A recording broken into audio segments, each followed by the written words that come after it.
Chapter 16. Thursday, September 18th. I'm at my desk, tying up some loose ends when Ellen runs up to me, holding an email printout. It's from Dick, raising the alarm with all company executives that something has gone terribly wrong with the company invoicing systems. Earlier today, one of the clerks discovered that no customers had been invoiced for 3 days. Among other things, this means that customers haven't been paying on time, which means the company will have less cash in the bank at the end of the quarter than projected, which will raise all sorts of uncomfortable questions when the company earnings are announced. It's clear from Dick's string of emails that he's livid, and apparently his whole accounts receivable staff and controller have been chain-smoking and doing damage control at all levels. From Dick Landry to Steve Masters, CC Bill Palmer, date September 18th, 3:11 p.m. Priority, highest. Subject, action needed. Potential $50 million cash shortfall due to IT failure. All customer invoices are still stuck or missing in the system. We can't even retrieve them to manually send invoices by email. We're trying to figure out how we can resume normal business operations. There's likely $50 million of receivables stuck in the system, which will be missing from our cash account at end of quarter. Get your IT guys to fix this. The hole this blows in our quarterly numbers will be impossible to hide, and maybe even impossible to explain away. Call me, Steve. I'll be on the window ledge. Dick. We're all gathered in the NOC conference room. I'm pleased that when Patty finishes describing the incident, she quickly presented all the relevant changes for the last 72 hours. After she's done, I say firmly to the entire team, first and foremost on my mind is the risk of losing transactions. Ladies and gentlemen, I need to be very clear about this. Do not touch anything without getting approval from me. This is not an outage we're dealing with here. We're in a situation where we could accidentally lose order entry or accounts receivable data. This terrifies me. And that should absolutely terrify you. As Patty said, we need timelines and hypotheses for what might have caused the invoicing system to fail, I say. This is our Apollo 13 moment, and I'm Gene Kranz in Houston Mission Control. I don't want guesswork. I want hypotheses backed up with facts. So get back to your screens, assemble timelines and data, and I want to hear your best thinking on cause and effect. Failure is not an option. By 6 p.m., Patty's team has documented over 20 different potential failure causes that have been proposed. After further investigation, 8 remain as likely possibilities. An owner has been assigned to look into each. Realizing that there's little more we can do as a group until they complete their research, we agree to reconvene at 10 p.m. tonight. On the one hand, I'm frustrated that once again we've been plunged into a crisis and our day is dominated by unplanned incident work. On the other hand, I feel a deep sense of satisfaction at the orderly nature of our incident investigation and quickly text Paige that I'll be joining the family for dinner shortly. "Daddy," I hear as I'm sitting in bed with Grant, trying to put him to sleep while keeping the thoughts of outages out of my head. "Why doesn't Thomas the Tank Engine have a tender car? Why?" Smiling down at him, I marvel at the questions my 3-year-old son comes up with. We're going through our nighttime ritual of reading books. I'm glad to be doing this again, which I do every night. Or did, that is, until the Phoenix recovery effort. Most of the lights are off, but one lamp is still dimly lit. There is a pile of books on Grant's bed, and we're on the 3rd one of the night. I'm starting to get a little dry-mouthed from reading. The idea of taking a little break and doing some research on the internet on train tender cars sounds pretty appealing. I love how inquisitive my kids are, and how much they love books. But there are nights when I'm so exhausted that I've actually fallen asleep during our nightly ritual. My wife will walk in, find me asleep with one of Grant's books lying on top of my face, and Grant asleep beside me. Despite how tired I am, I'm grateful to be at home early enough to resume my nighttime ritual with my older son. "Yes, we need to find out, Daddy," Grant demands. I smile at him. and I dig my phone out from my pocket, intending to do a Google search for tank engine tender car. But first, I quickly scan my phone for any new updates on the customer invoicing problem. I'm amazed at the difference 2 weeks can make. During the last SEV1 incident that hit our credit card processing systems, the conference call was full of finger-pointing, denials, and, most importantly, wasted time when our customers couldn't give us money. Afterward, we did the first of a series of ongoing blameless post-mortems to figure out what really happened and come up with ideas on how to prevent it from happening again. Better yet, Patty led a series of mock incident calls with all hands on deck to rehearse the new procedures. It was terrific to watch. Even Wes saw the value. I'm pleased to see all the emails indicating a lot of good information and effective discussion among the teams working the problem. They've kept the telephone conference bridge and a chat room open for people working the issue, and I plan on calling in at 10 p.m. to see how it's going. That's 45 minutes from now. Plenty of time to spend with Grant, who should be falling asleep soon. He nudges me, obviously expecting more progress on the research front. Sorry, Granty, Daddy got distracted, I say as I open up the browser. I'm surprised by how many of the search results are all about Thomas the Tank Engine. It's the book series that spawned a multi-billion-dollar franchise of toy trains, clothing, videos, and coloring books. With 2 sons, we seem destined to own 2 of every item soon. I'm reading a promising Wikipedia entry on trains when my phone starts vibrating and the screen displays, "Call from Steve Masters." I groan and double-check my watch. It's 9:15 p.m.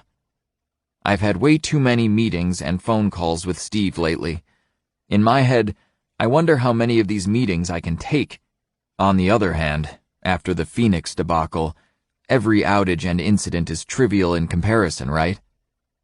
I say gently, "Hang on, Grant. Daddy has to take a phone call. I'll be right back." I jump out of his bed and walk into the dark hallway. I'm glad I had just scanned through all the email traffic on the outage just seconds before. I take a deep breath before I hit the button to answer the call. I say, "Bill here." Steve's loud voice booms in my ear. "Evening, Bill. I'm glad you're there. Of course you know about the customer invoicing problems from Dick." "Yes, of course," I reply, surprised at his tone. "My team declared a major incident early this afternoon, and we've been working this issue ever since. I've been sending out status reports every hour. Dick and I spent 20 minutes on the phone earlier this evening. I know the problem is serious, and my team is following the process we've created after the payroll failure. I'm completely satisfied that the process is working." "Well, I just got off the phone with Dick, and he tells me that you're dragging your feet," says Steve, clearly very angry. "Obviously, I'm not calling you at night because I want to chit-chat. Do you understand how intolerable this is? Yet another IT screw-up jeopardizing everything. Cash is the lifeblood of this company, and if we can't invoice customers, we can't get paid."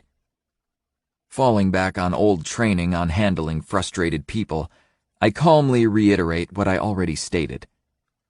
As I said, I talked with Dick earlier today. He's very much impressed upon me all the implications. We've activated our new incident process, and we're methodically looking into what could have caused the failure. They're doing exactly what I want them to, because with so many moving pieces, it's way too easy to make things worse by jumping to conclusions. "Are you in the office?" Steve demands, cutting me off before I could finish. His question genuinely catches me off guard. "No, I'm at home," I answer. Is he worried that I've delegated the problem away? To reinforce my role in handling the crisis and what my expectations from my team are, I say, "I will be calling into the Warbridge line at 10 o'clock. As always, we have a duty officer on site, and those on my staff who need to be in the office are there already." Finally, I ask bluntly, "Steve, want to tell me what's on your mind? I'm on top of this situation. What do you need that you aren't getting right now?" He responds hotly, "What I need from you is some sense of urgency. Dick and his team are burning the midnight oil trying to figure out how our quarter will end up in 6 working days. But I think I already know what the answer will be. He continues, we'll probably miss almost every target that we've promised the board. Revenue, cash, receivables, everything. In fact, every measure we've promised the board is going the wrong way. This screw-up may confirm the board's suspicion that we've completely lost control of managing this company. Steve is almost snarling now as he says, so, what I want from you, Bill, is to stay sufficiently on top of things, so that I don't have my CFO saying that you're dragging your feet. The house is burning down, and all I hear from you is about drawing pictures and timelines. What in the hell is wrong with you? You afraid to get people out of bed? I start again. Steve, if I thought it would help, I'd have everyone pull all-nighters in the data center tonight. For Phoenix, some people didn't go home for nearly a week. Trust me, I know the house is on fire, but right now, more than anything, we need situational awareness. Before we send the teams crashing through the front door with fire hoses, we have to have someone at least quickly walk the perimeter of the yard. Otherwise, we'll end up burning down the houses next door. I realize that I've raised my voice in the relative quiet of our house as we're trying to get the kids to sleep. I resume, more quietly. And just in case you forgot, during the payroll outage, we made the outage worse by our own actions. We probably could have completed the payroll run during the business day if someone hadn't started screwing with the SAN. Because of that, we added another 6 hours to the outage, and we nearly lost payroll data. My hopes that the calm voice of reason is reaching him are dashed when I hear him say, "Oh yeah? I don't think your team agrees with you. What was the name of that smart guy who you introduced me to? Bob? No, Brent. I talked with Brent earlier today, and he's very skeptical of your approach. He thinks what you're doing is separating people who actually do the work from what needs to get done. What is Brent doing right now?" Shit. I like transparency.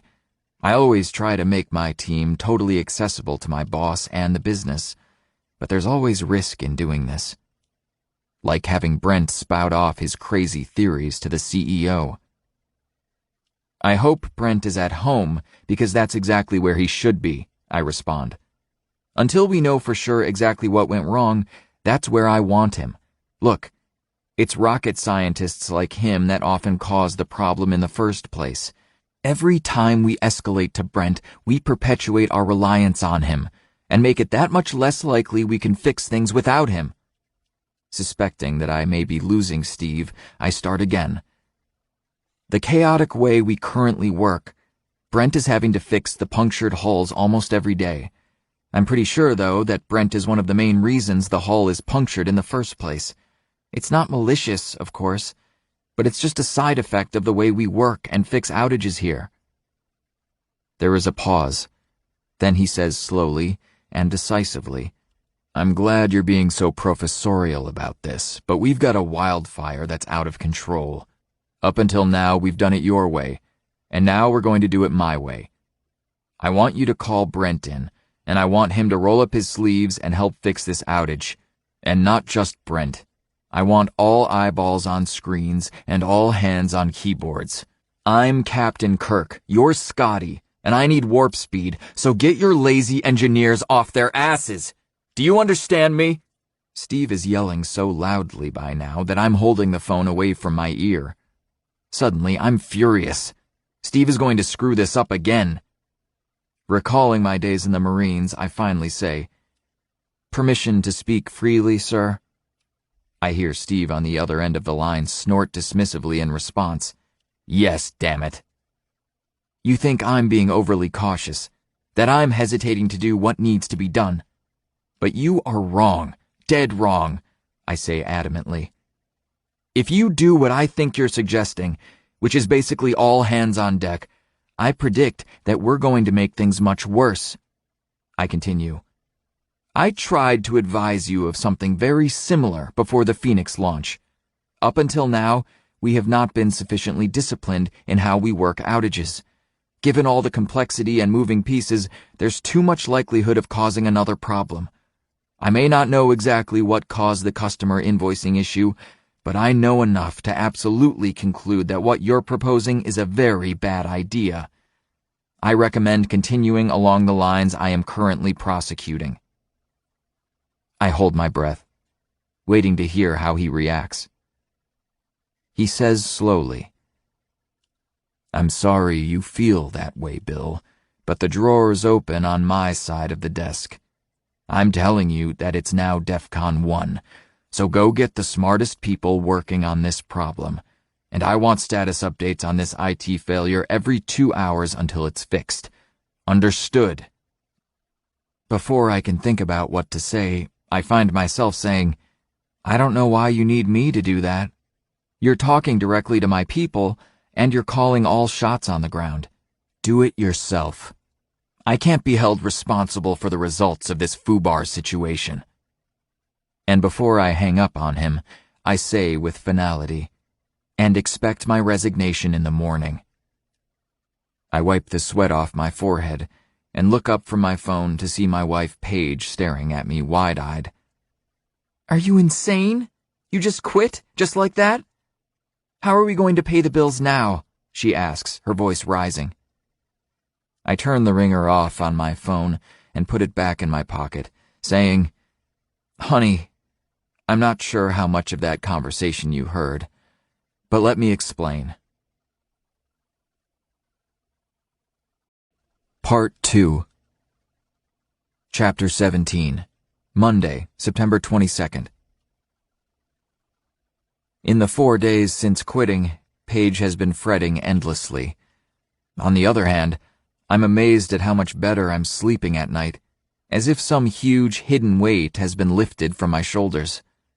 Uninterrupted by emails or emergency pages, the weekend was incredibly peaceful. I was still receiving them on Thursday, but I just deleted the email accounts and blocked the text messages. It felt great. I tell Paige not to take Grant to her mother's. Instead, I'm taking him on an adventure. Paige reacts with a bemused smile and helps me pack his Thomas the Tank Engine backpack. By 8 a.m., we're out of the house and heading happily to the train station, where, for months, I've been promising to take him. For an hour, we watch trains go by, and I'm continually amazed at Grant's unabashed joy. Despite the uncertainty around what I'll be doing next, I feel blessed that I can share this moment with Grant. As I'm taking pictures of Grant screaming with delight and pointing at the diesel trains going by, I realize how few pictures I've taken of either of my kids in the last month. We're still watching the trains when my phone rings. It's Wes. I let it roll to voicemail. He calls several more times, and each time he leaves another voicemail.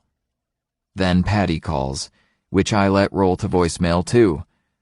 After 3 more calls, I mutter in exasperation, "Come on, guys."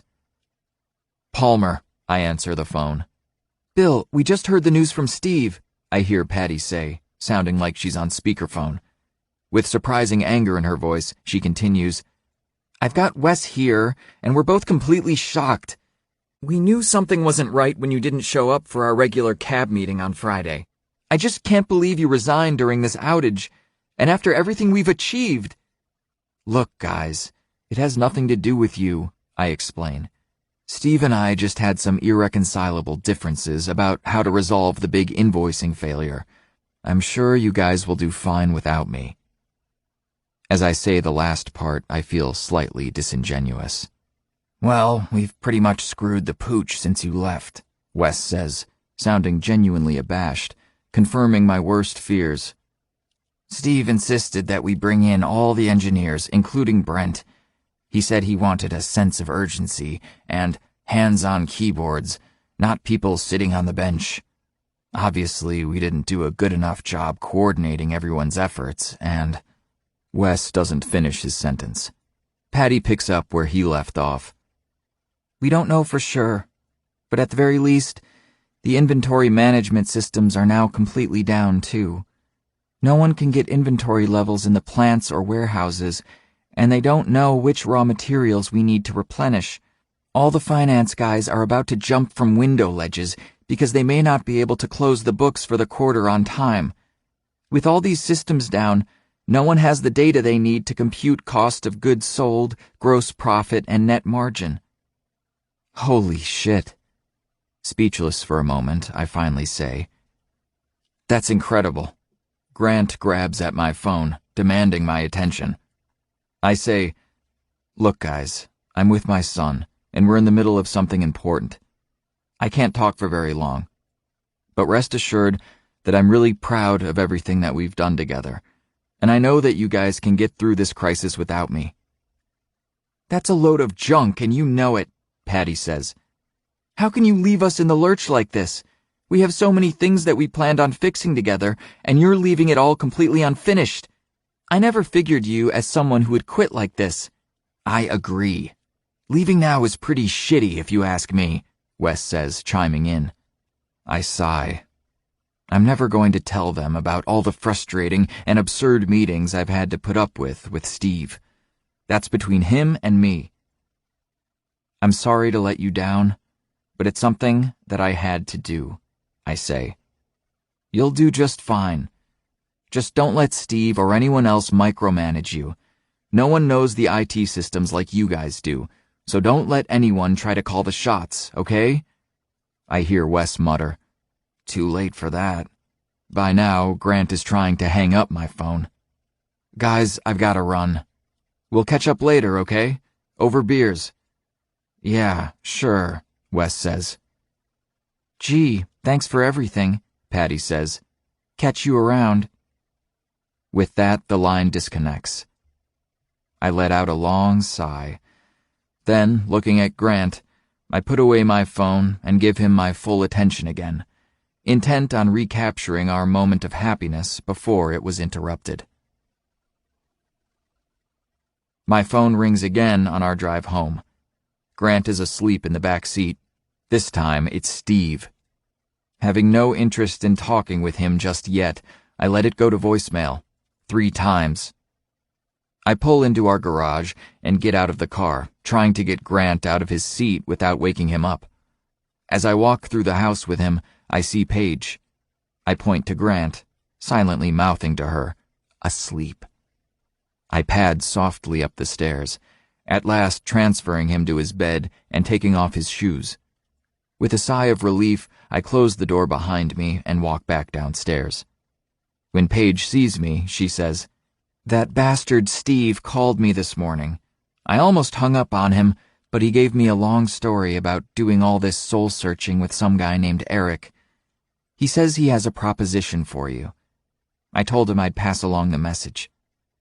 When I roll my eyes, she says in a suddenly concerned voice, "Look, I know you resigned because you felt it was the right thing to do, but you know as well as I do that there aren't many other companies in town that pay as well as Parts Unlimited, especially after your promotion.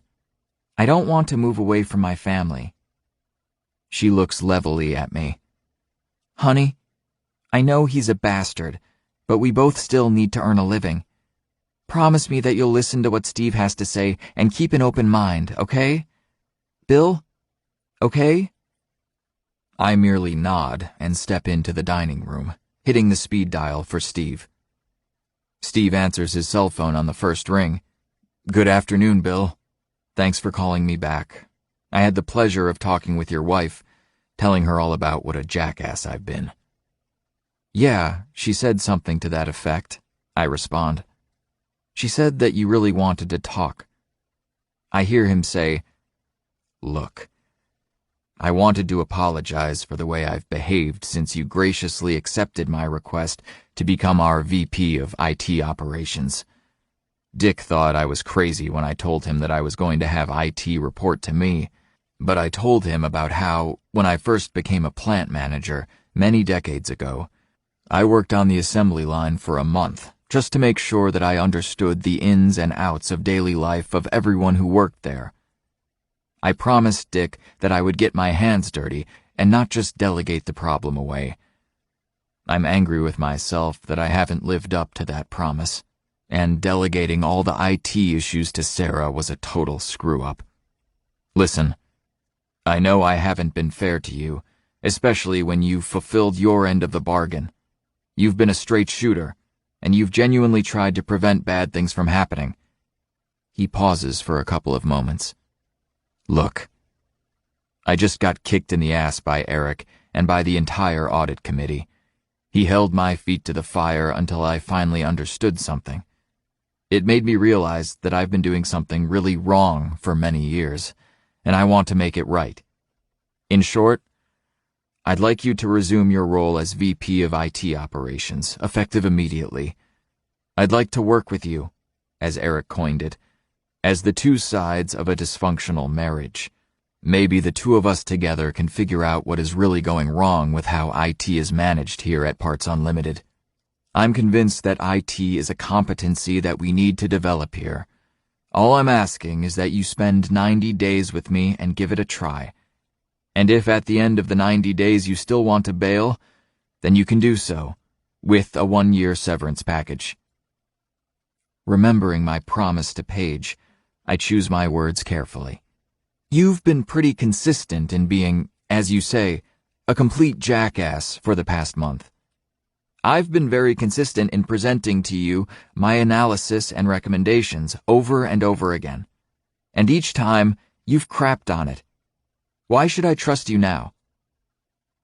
45 minutes later, after Steve continually tries to woo me back, I hang up the phone and go back into the kitchen where Paige is waiting to hear what happened. Chapter 18, Tuesday, September 23rd. The next morning, I'm driving into work at 6:30 a.m. for Steve's IT leadership off-site. He's calling it an off-site, even though the meeting is in Building 2. Earlier this morning, I padded softly into Grant and Parker's rooms to say goodbye. Watching Parker sleep, I kissed him and whispered softly, "Sorry that Daddy couldn't take you on an adventure today. It was your turn, but Daddy has to go back to work. This weekend, I promise." This better be worth it, Steve. The meeting is in the corporate boardroom. Walking onto the 15th floor, I still can't believe how different it is than all the other buildings. Chris, Wes, and Patty are already there, all holding coffee cups and plates full of pastries. Patty barely acknowledges my presence. Wes greets me loudly, saying sarcastically, "Hey, Bill! Nice to see you. I hope you don't quit again today." "Thanks, Wes." Chris acknowledges me with an understanding smile, rolling his eyes and making the motions of getting a beer. I nod and smile and turn to the back of the room. My mood brightens when I see the Vandal donuts in back, and I start loading up my paper plate. As I'm trying to decide whether having 6 donuts on my plate is a breach of social protocol, I feel a hand clap me on my shoulder. It's Steve. "Good to see you again, Bill. I'm glad you're here." Looking down at my overflowing plate, he laughs loudly. "Why not just take the entire platter with you?" "Good idea." "Glad to be here," I reply. Eric takes a seat right across from me, saying, "Morning, Bill." Behind him is a large suitcase that he had lugged in. I squint at the suitcase. The last time I saw a suitcase without wheels was in my mother's attic 20 years ago. Eric's hair is dripping wet, soaking the shoulders of his denim shirt. Was he running late this morning and had to run out of his hotel without drying his hair? Or does he look like this every morning? Where exactly did Steve find this guy? "Good morning," Steve says, addressing the room. "First, I appreciate everyone making it here so early, especially since I know that you and your teams have been working incredibly long hours over the last 2 weeks. "Ha!" Eric snorts. "That's probably the understatement of the century." Everyone laughs nervously, going to extra lengths to not make eye contact with anyone else. Steve smiles sadly. "I know that the last couple of weeks have been harrowing. I now realize just how much responsibility I bear for all of this. Not just for the Phoenix disaster, but everything leading up to the audit issues, the customer invoicing and inventory failures over the last couple of days, and the trouble we're having with the auditors. He stops, obviously distraught and needing a moment to compose himself. Is he tearing up? Now here's a side of Steve you don't see every day. What the heck happened to Steve after I left? He puts down an index card that he's been holding, shrugs his shoulders, and gestures to Eric. Eric described the relationship between a CEO and a CIO as a dysfunctional marriage, that both sides feel powerless and held hostage by the other. His fingers worry at the card. There are two things I've learned in the last month. One is that IT matters. IT is not just a department that I can delegate away. IT is smack in the middle of every major company effort we have, and is critical to almost every aspect of daily operations.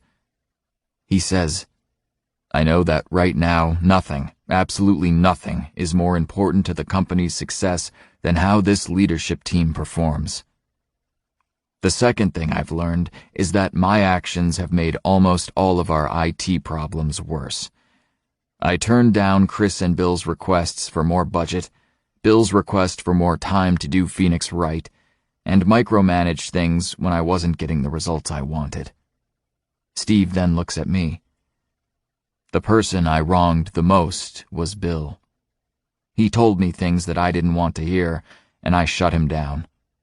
In hindsight, he was completely right, and I was completely wrong. And for that, Bill, I'm very sorry. I see Wes's jaw drop open. Completely embarrassed, I merely say, all water under the bridge now. Like I said to you yesterday, Steve, apology not expected, but appreciated. Steve nods and looks at his card for several moments. The huge challenges ahead of us will require an outstanding team operating at their absolute best. Yet, we don't completely trust one another. I know that I am partially to blame, but that needs to end now. Over the weekend, I thought back on my career, which as you may know could end at any moment, as my board has made clear. I know that my most rewarding times were always when I was part of a great team. That goes for both my professional and personal life. A great team doesn't mean that they had the smartest people. What made those teams great is that everyone trusted one another. It can be a powerful thing when that magic dynamic exists. Steve continues. One of my favorite books about team dynamics is 5 Dysfunctions of a Team by Patrick Lencioni. He writes that in order to have mutual trust, you need to be vulnerable. So, I'm going to tell you a little about myself and what makes me tick. And then I'm going to ask you to do the same. It may make you uncomfortable, but it's part of what I need from you as leaders. If you can't do it for yourself, do it for the livelihood of the nearly 4,000 Parts Unlimited employees and their families. I don't take that responsibility lightly, and you shouldn't either. Oh, shit. That's another part of management offsites I forgot about. Touchy-feely crap. Steve ignores the skyrocketing tension in the room as everyone, like me, puts up their deflector shields. My family was dirt poor, but I'm extremely proud to be the first one to actually make it to college. No one before me made it out of high school. Growing up in rural Texas, my parents worked in a cotton mill. During the summers, my brothers and I were too young to work there, so we'd pick cotton in the fields. People picked cotton in the last century? I quickly do the math in my head, wondering if this was possible. So there I am, on top of the world at the University of Arizona. My parents don't have money to pay tuition, so I find a job at a copper mine. I don't know if OSHA existed back then, but if they visited that mine, they would have shut it down. It was dangerous and filthy. He points at his left ear, saying, I lost most of my hearing in this ear when some explosives went off too close to me. I finally get my first big break when I land a job at a pipe manufacturing plant, helping with equipment maintenance. This is the first job where I'm paid to think. I study management, and more than anything, I want to go into sales after college. From what I see at the plant, those sales guys have the best jobs in the world. They get paid to wine and dine clients, and they travel from city to city, seeing what all the best factories are doing. Steve shakes his head ruefully. But that's not how it turns out. To help pay for school, I join the ROTC, where I get my first glimpse of what kids from middle-class America are like. And it means that after college, instead of going to work in industry, I have to fulfill my obligations to the U.S. Army, which is where I discover my love for logistics. I make sure materials get to where they need to. Soon, I have a reputation of being the go-to guy when you really need just about anything. I'm riveted. Steve's a good storyteller. But it's hard being a poor country hick, surrounded by people from privileged families. I feel like I need to prove myself to everyone. I'm 25 years old, and I still have fellow officers constantly calling me dumb and slow because of my accent and upbringing, he says, as his voice cracks slightly. It makes me even more determined to prove myself. After 9 years, I'm ready to leave the Army after a distinguished career. Right before I'm discharged, my commanding officer tells me something that changes my life. He says that although I've gotten consistently high ratings over the years, without exception, none of the people who served under me would want to work with me again. He tells me that if there were an Asshole of the Decade award, I'd win by a wide margin. And that if I want to make something of myself, I need to get this fixed. In the corner of my eye, I see Wes roll his eyes at Chris, who pointedly ignores him. I know what you're thinking, Steve says, nodding at Wes. But it's one of the most crushing moments of my life, and I realize that I've made a critical mistake in how I was living my life, betraying my own values. Over the next 3 decades, I became a constant student of building great teams that really trust one another. I did this first as a materials manager, then later as a plant manager, as head of marketing, and later as head of sales operations. Then, 12 years ago, Bob Strauss, our CEO at the time, hired me to become the new COO. Steve exhales slowly, rubbing his face, suddenly looking very tired and old. Somehow, I've made the wrong turn again, just like I did in the Army. I've become that person I promised myself I'd never be again. He stops talking and looks around the room. The silence goes on for a long time as we watch him stare out the window. The bright sun is starting to stream in through the conference room windows. Steve says, "We have big problems in front of us that we need to fix. Eric is right. IT is not just a department. IT is a competency that we need to gain as an entire company. And I know that if we can reforge ourselves into a great team, where we can all trust one another, we can succeed." He then says, "Are you guys willing to do what it takes to help create a team where we can all trust one another?" Steve looks around the table. I see that everyone is looking back at him with rapt attention. The silence lengthens uncomfortably. Chris is the first to speak. "I'm in. Working in a screwed-up team sucks, so if you're offering to help fix it, I'm all for it." I see Patty and Wes also nodding, and then everyone turns to look at me. Chapter 19.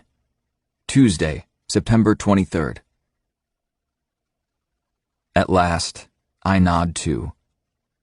Patty says, "You know, Bill, I think you've done a fantastic job in the past couple of weeks, and I'm sorry for how I reacted when you quit.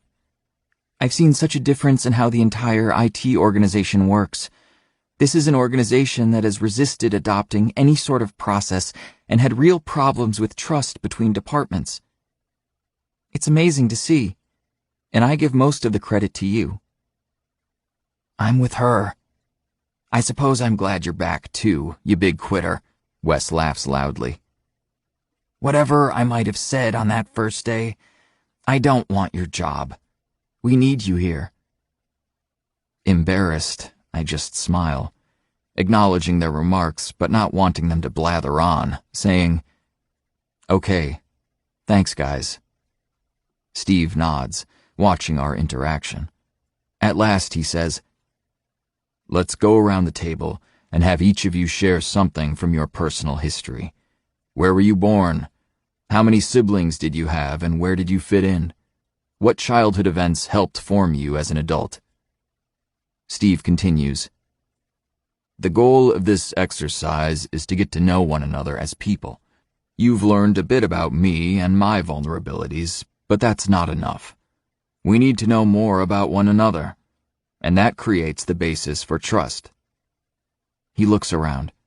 Who wants to go first? Oh, shit. Marines don't like this kind of touchy-feely stuff. I immediately avert my eyes, not wanting to be called on first. Much to my relief, Chris volunteers. He starts off. "I was born in Beirut as the youngest of 3 children. Before the age of 18, I had lived in 8 different countries. As a result, I speak 4 languages." Chris tells us about how he and his wife tried for 5 years to have children, the agony of having to administer the fertility treatment injections to her, and just not being able to go through it a 3rd time. Then he tells about the miracle of having identical twin boys, only to have complications, and having to stay with his wife in the intensive care unit for 3 months after they were born prematurely, and spending night after night praying that they would be okay, and not wanting one twin to live his life without the other when they were destined to be able to understand each other in a way that no other person in the world could. And how this experience taught him how selfish he was, and his newfound desire to be unselfish. To my surprise, I blink back tears, seeing Chris's earnest aspirations for his kid's future. I furtively notice others doing the same. "Thank you for sharing, Chris," says Steve solemnly after a moment, and then looks around the room. "Who's next?" To my surprise and relief, Wes goes next. I learn that he's been engaged 3 times in his life, and at the last minute called off each one. And when he finally does get married, he quickly got divorced because she was tired of his maniacal car racing habit. How can a guy who weighs nearly 250 pounds race cars? Wes has 4 cars, and even if he weren't a Parts Unlimited employee, he would be one of our most fanatic customers. He spends most of his off hours working on his Mazda Miata and old Audi that he races competitively almost every weekend. Apparently, he struggled with a lifelong battle to lose weight, even as a young child. He talked about being the outcast. He still battles his weight. Not to make friends or for his health, but to try to keep up with the skinny Asian teenage car racers half his age, even going to weight loss camp. Twice. There is a long silence. I'm too nervous to laugh. Steve finally says, "Thanks for sharing, Wes. Who's next?" I purse my lips together and am again relieved when Patty raises her hand. We learn that she was actually an art major. She's one of those people I've made fun of all my life, but she seems so reasonable. She tells us what it's like growing up being the smart girl with big boobs and glasses, trying to decide what to do in life. She switched majors 5 times in college, dropping out to become a singer-songwriter in Athens, Georgia, spending 2 years touring clubs around the country with her band. She went back to get her MFA, but after confronting the potential poverty of making a living as an artist, applied to work at Parts Unlimited. She almost didn't get the job because of a civil disobedience arrest that was still on her record. When Patty stops talking, Steve thanks her, and then, smiling at my discomfort, he says, "Thank you. That leaves you, Bill." Even though I've known this moment is coming, the room seems to fade out. I hate talking about myself. In the Marines, I was able to create a persona where I could just yell at people and tell them what needed to be done. I got paid to keep my people alive by being slightly smarter than they were and having great vocal cords. I do not share my feelings with work colleagues, or with almost anyone for that matter. I look at the notepad in front of me, where I've been writing down ideas of what to share. All I see is nervous doodling. The silence is nearly absolute, with everyone now looking at me expectantly. Not impatiently, I see. Instead, they seem patient and kind. I see Patty's expression turn sympathetic. I purse my lips together for a moment, and then just blurt out, "What influenced me most?" When I realized that my mom did everything for us, and that my dad was completely undependable. He was an alcoholic, and when things weren't going well, all my brothers and sisters hid from him. But it got to a point where I finally had enough, and ran away. And I left them behind. And my youngest sister was only 8 years old. I keep going. You know, getting arrested was one of the best things that ever happened to me. The alternative was having to go home. So instead, I joined the Marines. That introduced me to an entirely new world, where I learned that there was a totally different way of living your life. It taught me that you could be rewarded by doing things right and taking care of your fellow soldiers. What did I learn? That my main goal is to be a great father, not like the shitty father I had. I want to be the man that my sons deserve. I feel tears starting to fall down my cheeks, which I wipe away, angry that my body is betraying me. That good enough for you, Steve? I say with a lot more anger than I had intended. Steve nods with a half smile, saying slowly, "Thank you, Bill. I know that was as difficult for you as it was for all of us." I exhale slowly and breathe deeply one more time, trying to regain some equilibrium that I hadn't realized I'd lost. The uncomfortable silence goes on. "I know this isn't my place to say, Bill," Wes says slowly, "but I'm pretty sure your dad would be incredibly proud of you. And he would realize what a total piece of shit he was, compared to you." I hear laughter around the table, and Patty says quietly, "I agree with Wes. Those kids of yours are luckier than they'll ever know." Wes grunts in agreement, and Chris nods at me, and I find myself crying for the first time in over 30 years.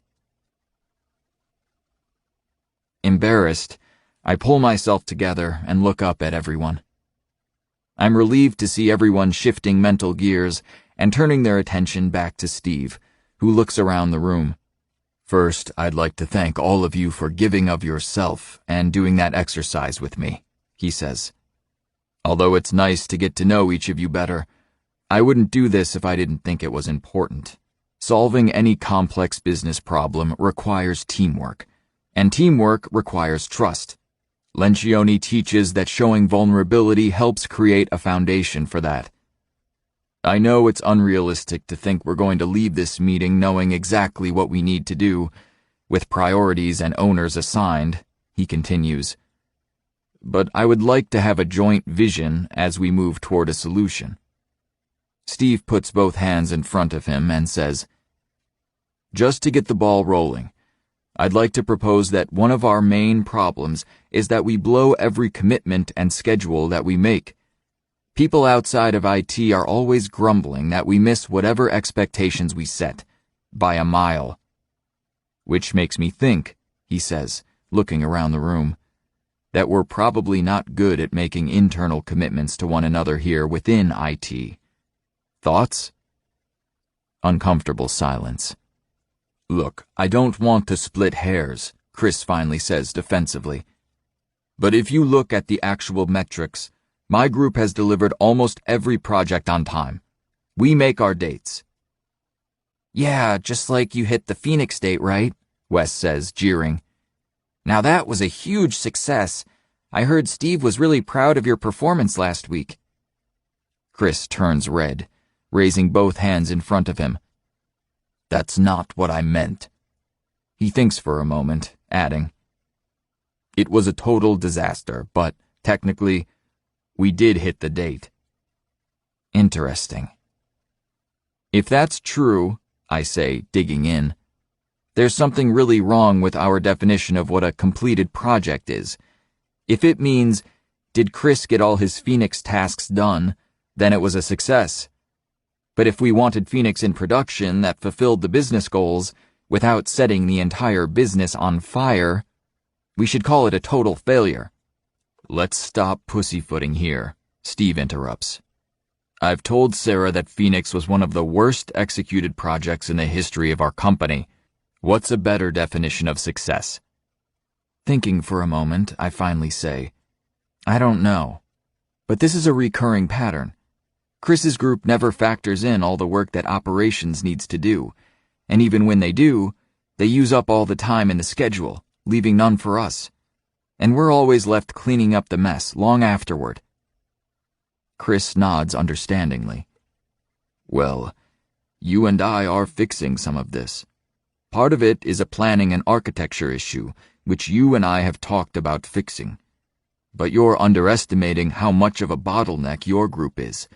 We've got a bunch of other applications that need to be deployed, but because your team is tied up, all the other deployments waiting in line get delayed as well.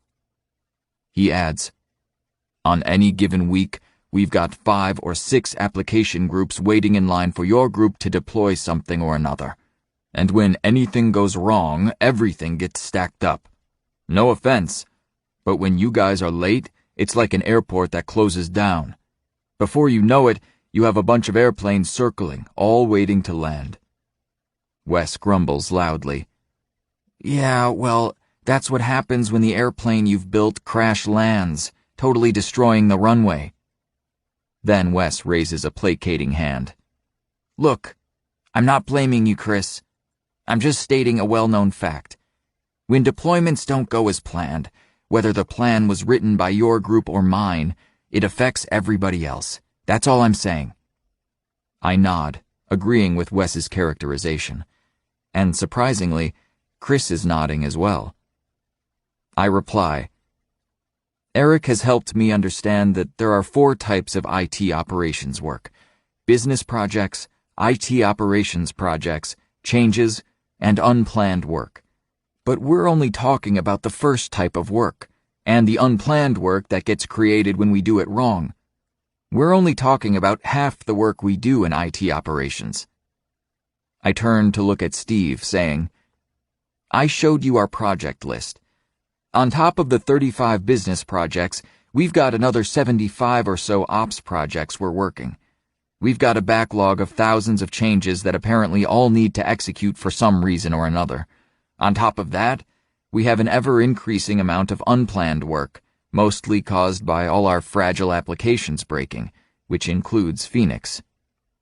I say flatly, we are way over capacity given the amount of work in front of us, and we haven't even counted properly the big audit-finding remediation project yet, which Steve says is still top priority. I see the understanding start to dawn on Steve and Chris. Speaking of which, I look around, puzzled. Hey, where's John? If we're talking about compliance, shouldn't he be here too?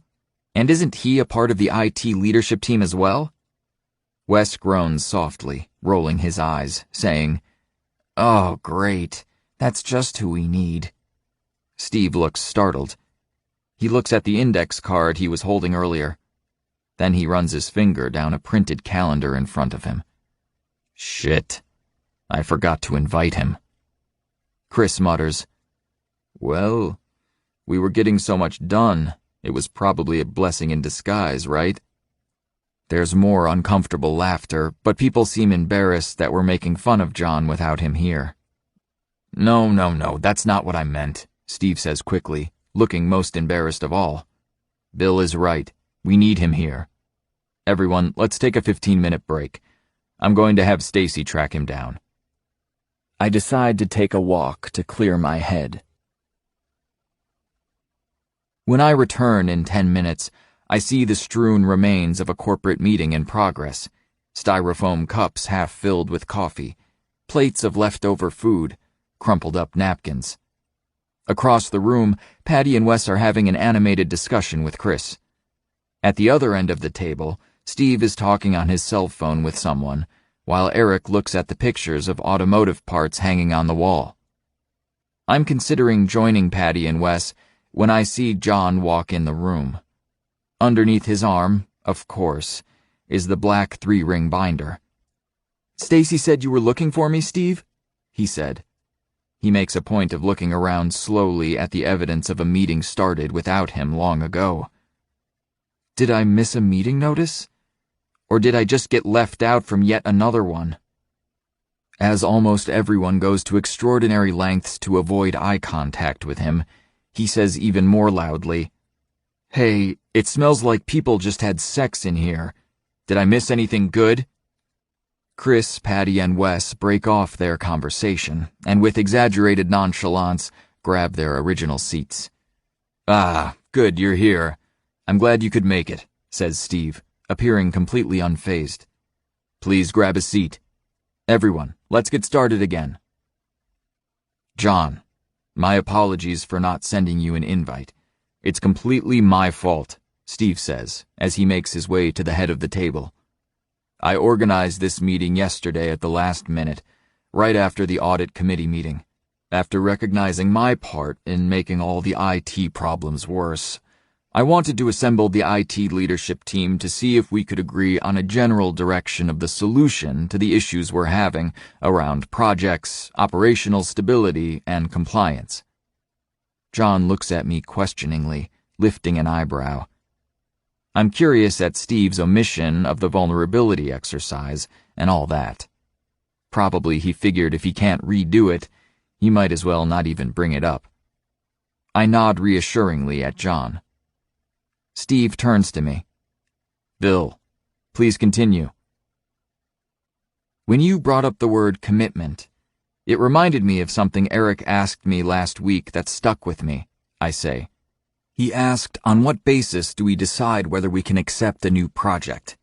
When I said that I didn't know, he took me on another tour of MRP-8 manufacturing plant. He took me to Allie, the manufacturing resource planning coordinator, and asked her how she decides on whether to accept a new order. I flipped back to my notes. She said that she would first look at the order and then look at the bill of materials and routings. Based on that, she would look at the loadings of the relevant work centers in the plant and then decide whether accepting the order would jeopardize any existing commitments. Eric asked me how we made the same type of decision in IT, I recall.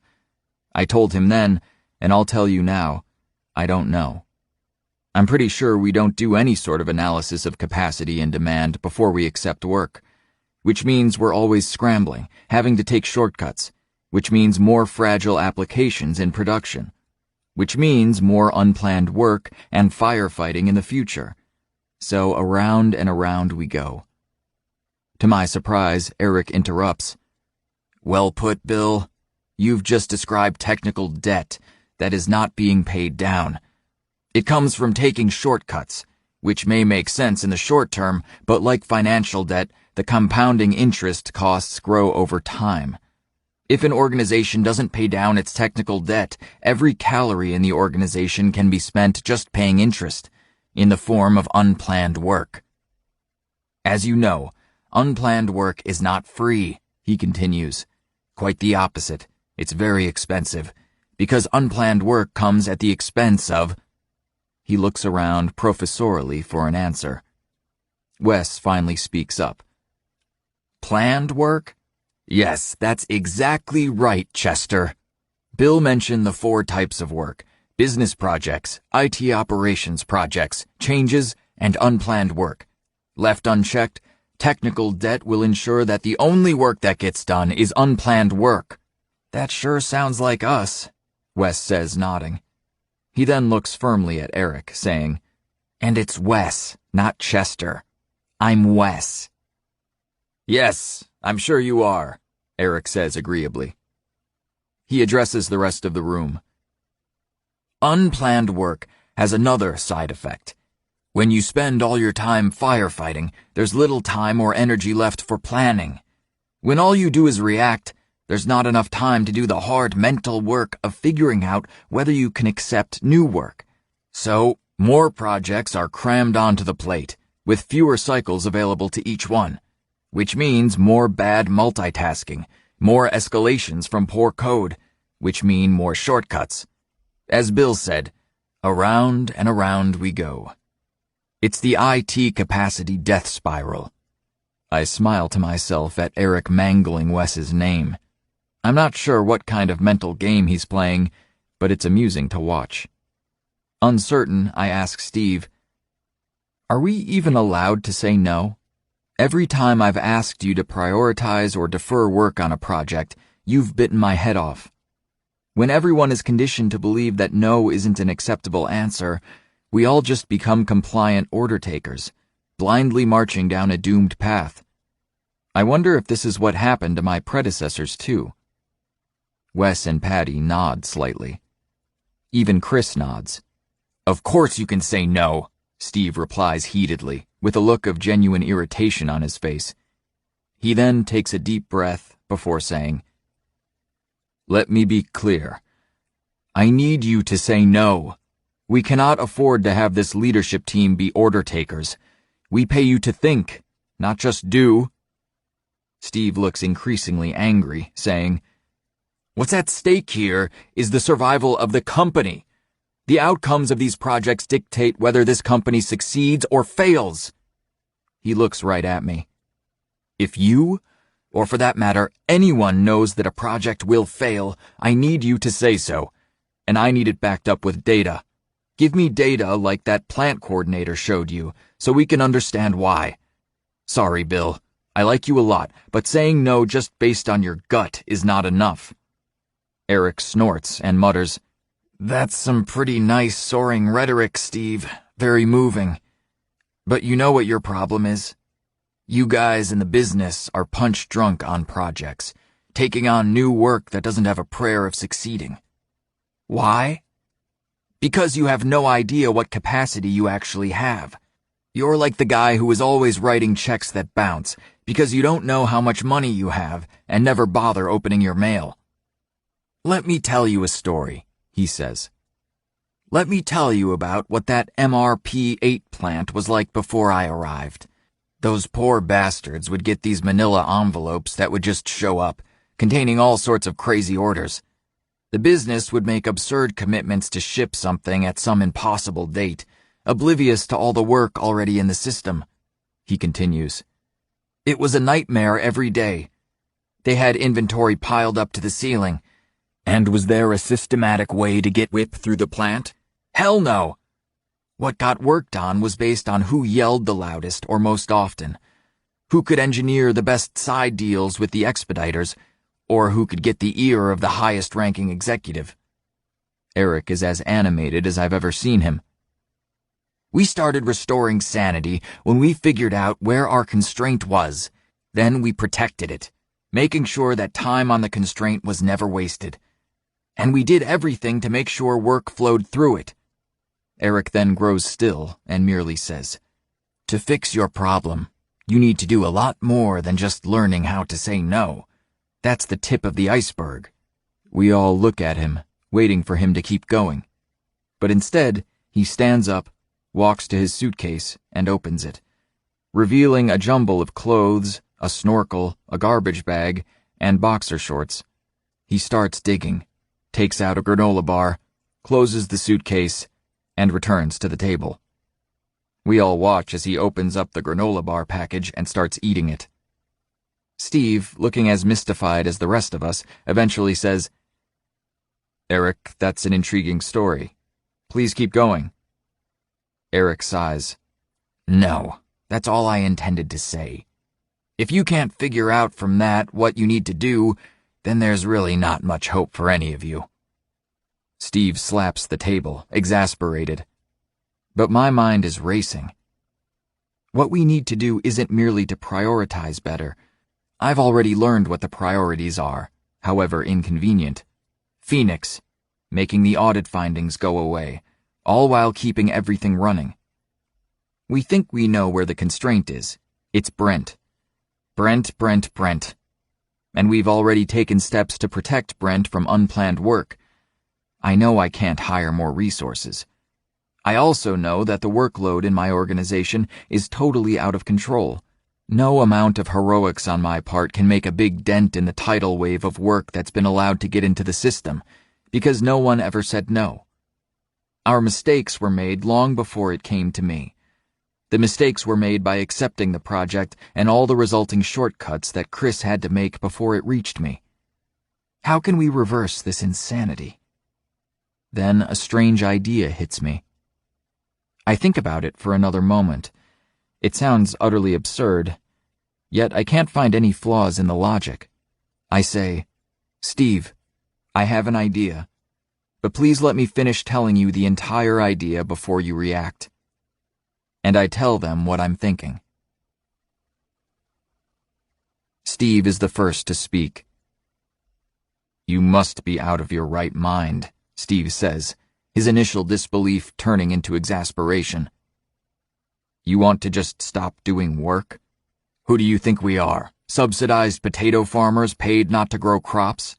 But before I can respond, John speaks up. "I agree. Your idea seems like exactly the wrong thing to do. We've got a burning platform right now to finally do the right thing. We need to strike while the iron is hot. This is a perfect storm for us to finally get the budget we need to not only do the right things, but do the right things right." He starts rattling off the points on his fingers. "We've got the audit finding that has board visibility, the high visibility project that can't fail, and an operational failure that can't happen again either. We should pour on the gas and put in the security controls we need, once and for all." Wes interjects, chortling to John. "I'm stunned. I thought you would love Bill's idea.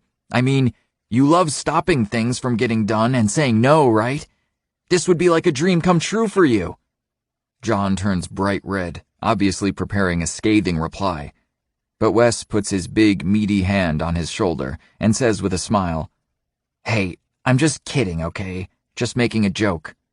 Everyone starts talking at once when Eric suddenly stands up, crumples his granola bar wrapper, and throws it across the room into the wastebasket, missing it completely. He leans back in his chair, saying, "Bill, I think your proposal is very astute." Looking at John, he continues, "Remember, Jimmy, the goal is to increase the throughput of the entire system, not just increase the number of tasks being done. And if you don't have a trustworthy system of work, why should I trust your system of security controls? Bah! A total waste of time." John looks back at Eric, puzzled. "What?" Eric sighs and rolls his eyes. Instead of responding to John, he turns his gaze to Steve. "You've been a plant manager. Think of it as freezing materials release until enough WIP completes and leaves the plant. In order to control this system, we need to reduce the number of moving parts." When Steve doesn't appear convinced, Eric leans forward in his chair and asks him pointedly, "Suppose you're managing the MRP-8 plant, and you have inventory piled to the ceiling. What would happen if you stopped releasing jobs and materials onto the plant floor?" Surprised to be the target of the question, Steve considers it for a moment. "The amount of WIP in the plant goes down, because work will start leaving the plant as finished goods." "Correct," Eric says, nodding approvingly. "And what will likely happen to due date performance?" "Due date performance goes up because WIP went down," Steve says, looking increasingly suspicious and reluctant about where Eric might be leading him. "Yes, very good," Eric says encouragingly. "But on the other hand, what happens to inventory levels if you allow the plant to continue to accept orders and release new jobs?" He says after a moment. "WIP goes up." "Excellent," Eric says. "And what happens to due date performance?" Steve looks like he's just swallowed something that isn't agreeing with him, and he says eventually, "Everyone knows that in manufacturing, as WIP increases, due date performance goes down." "Wait a minute here," he says, squinting at Eric. You're not actually suggesting that this applies to IT too? That by halting all work except for Phoenix will reduce the amount of WIP in IT, and that this will somehow improve due date performance? Is that seriously what you're suggesting? Eric leans back in his chair, looking pleased with himself. Yes. Wes says, won't that leave most of us just twiddling our thumbs with nothing to do? That's 130 people in IT operations just sitting around. Doesn't that sound a bit wasteful? Eric scoffs and says, I'll tell you about wasteful. How about over 1,000 changes stuck in the system, with no apparent way of ever getting them completed? Wes frowns. Then he nods, saying, That's true. The number of cards on Patty's change board keep going up. If that's work in process, it's definitely spiraling out of control. We're probably only a couple weeks away from having those cards stacked to the ceiling, too. I nod. He's right. The idea is for IT operations and development to not accept any new projects for 2 weeks and to stop all work in IT operations except for work related to Phoenix. I look around. If we single task on the most important project for 2 weeks and still aren't able to make a big dent, then I think we should all find new day jobs. Chris nods. I think we should give it a shot. We'll keep working on the other active projects, but we'll freeze all deployment work except Phoenix. From Bill's perspective, it will look like that's the only thing we're working on. Make no mistake, Phoenix will be everyone's top priority. Patty and Wes nod in agreement. John crosses his arms. I'm not sure if I can support this insane proposal. First, I've never seen any organization do anything even remotely like this before. Second, I'm very concerned that if we do this, we'll lose our shot at getting all the audit issues fixed. As Steve already said, those audit findings could kill the company too. You know what your problem is, Eric says, pointing a finger at John. You never see the end-to-end business process, so I guarantee you that many of the controls you want to put in aren't even necessary. John says, What? Again, Eric waves John's question away. Don't worry about it for now. Let the inevitable happen, and we'll see what we can learn from it. Steve turns to John. I understand your concerns about security, but the biggest risk to the company is not the unresolved audit findings. The biggest risk to the company is that we don't survive. We need Phoenix to regain competitive parity. He pauses and says, Let's give this project freeze 1 week and see if it makes a difference in the Phoenix work. If we don't, we'll put the remediation work back on the front burner. Okay? John nods reluctantly. He then flips to a page in his 3-ring binder and makes some notes. He's probably recording Steve's promise. Steve, we definitely need your help to make this happen, I say. My guys are routinely strong-armed into doing pet projects by almost every manager in this company.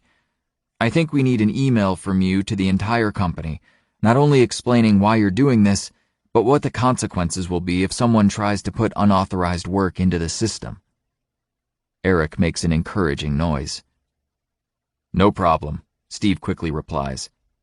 I'll send you all a draft after this meeting. Revise it, and I'll send it out to all the company managers. Good enough for you? Trying to keep the disbelief out of my voice, I say, Yes. It's astonishing what we agree to in the next hour. IT operations will freeze all non-Phoenix work. Development can't idle the 20-plus non-Phoenix projects, but will freeze all deployments.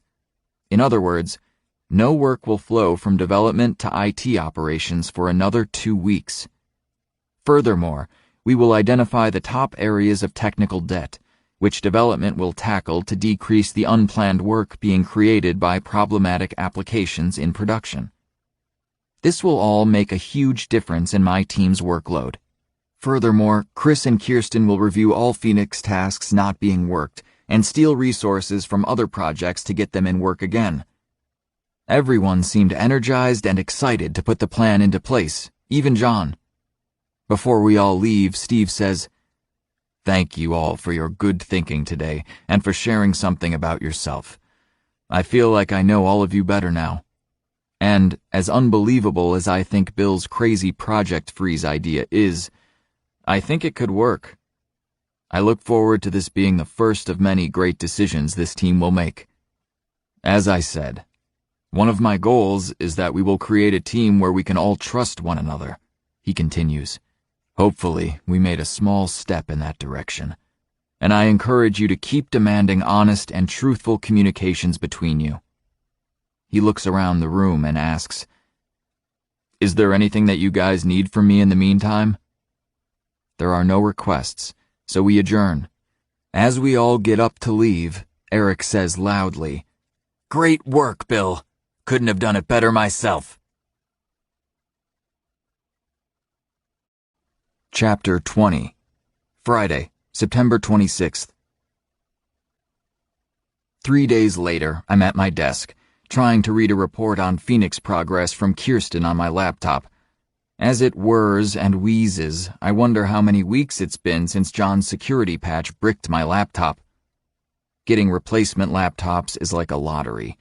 It's tempting to bribe one of the service desk people, as one of the marketing managers suggested, but I refuse to jump the queue.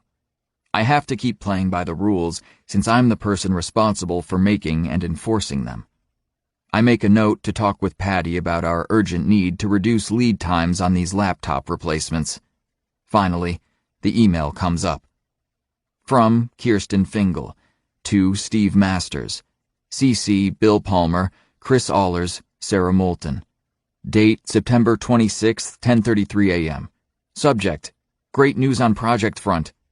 Steve, we are finally making headway.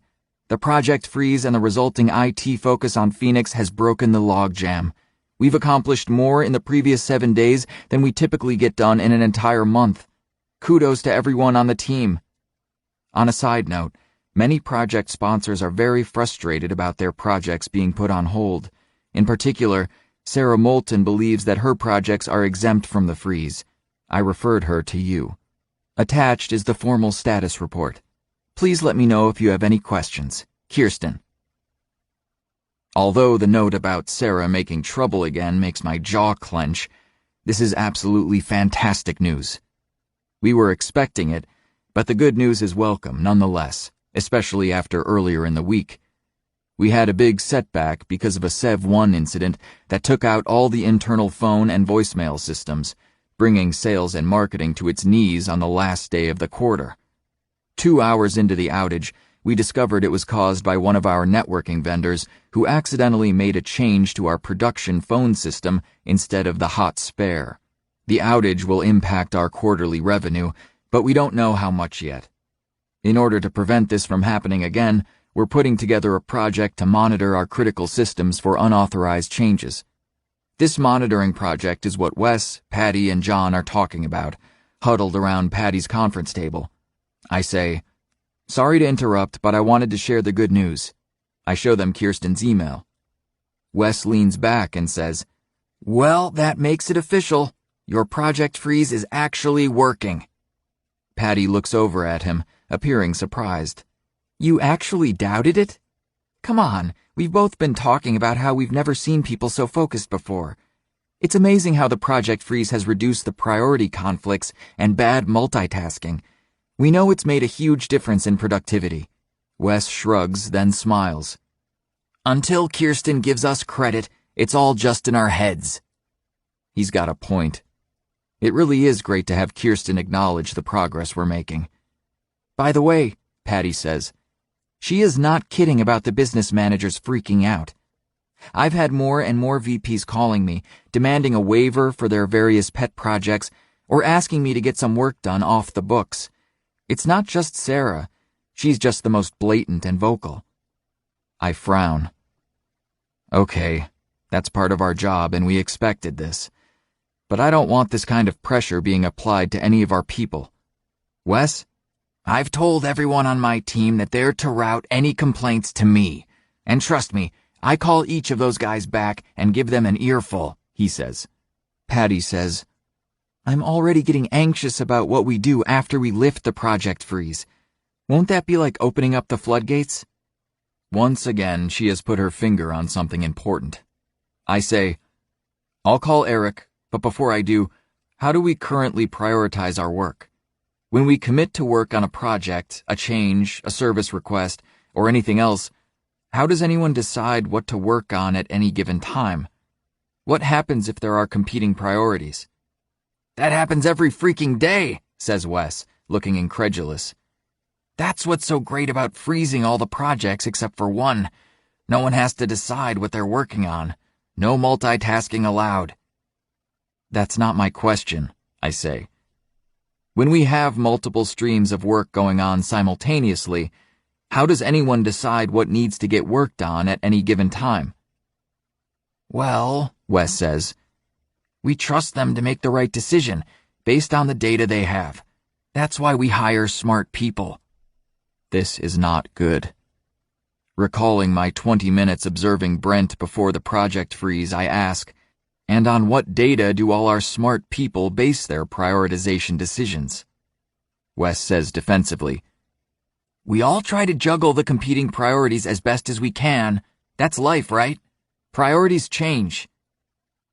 Let's be honest, Patty says. Priority 1 is whoever is yelling the loudest, with the tiebreaker being who can escalate to the most senior executive. Except when they're more subtle. I've seen a bunch of my staff always prioritizing a certain manager's requests because he takes them out to lunch once a month. Oh, great. In addition to some engineers being bullied, I have other engineers who are like Corporal Max Klinger from MASH, running their own black market of IT work. If this is true, there's no way we can lift the project freeze. Don't you see that we don't have any way of releasing work into IT and be able to trust that it will get worked on? Trying to keep the resignation out of my voice, I say, Patty is right. We have a lot to figure out before the project freeze ends, which is in exactly 1 week. I decide to take a quick walk outside. I have 30 minutes before my next meeting, and I need to think. I'm more unsettled than ever. When we have more than one project in the system at the same time, how do we protect the work from being interrupted or having its priority trumped by almost anyone in the business or someone else in IT? The sun shines down on me. It's 11 a.m., and the air smells like autumn. The leaves on the trees are starting to turn orange and brown, and there are piles of them starting to form in the parking lot. Despite my fretting, I realize how refreshing it is to be able to think about what work we need to be doing and how to prioritize and release it. For a moment, I marvel at the lack of constant firefighting that dominated so much of my career in IT. The types of issues we're having to solve lately are so cerebral. It's what I thought management was all about when I got my MBA. I'm convinced that if we do a good job thinking, we can make a real difference. In that moment, I decide to call Eric. Hello, I hear him say. Hi, it's Bill. Do you have a couple of minutes to talk? I have some questions about the project freeze. I pause, and then add, or rather, what happens after we lift the project freeze? Well, it's about time. I was wondering when you'd figure out that you have a huge, new problem on your hands. I quickly fill him in on the good news from Kirsten. I outline the problems we've stumbled upon while we consider the monitoring project and how we protect work in the system. Not bad, Junior, Eric says. You've obviously put our discussion about constraints into practice and are doing everything you can to protect that constraint from being hit by unplanned work. You're asking some very important questions about the first way and how you manage your flow of planned work. Until you can do that, you can't really manage much of anything, can you? You're confused because you're realizing you don't know how work is actually worked, he continues. I suppress an irritated sigh. I think it's time for another trip to MRP-8. How soon can you get there?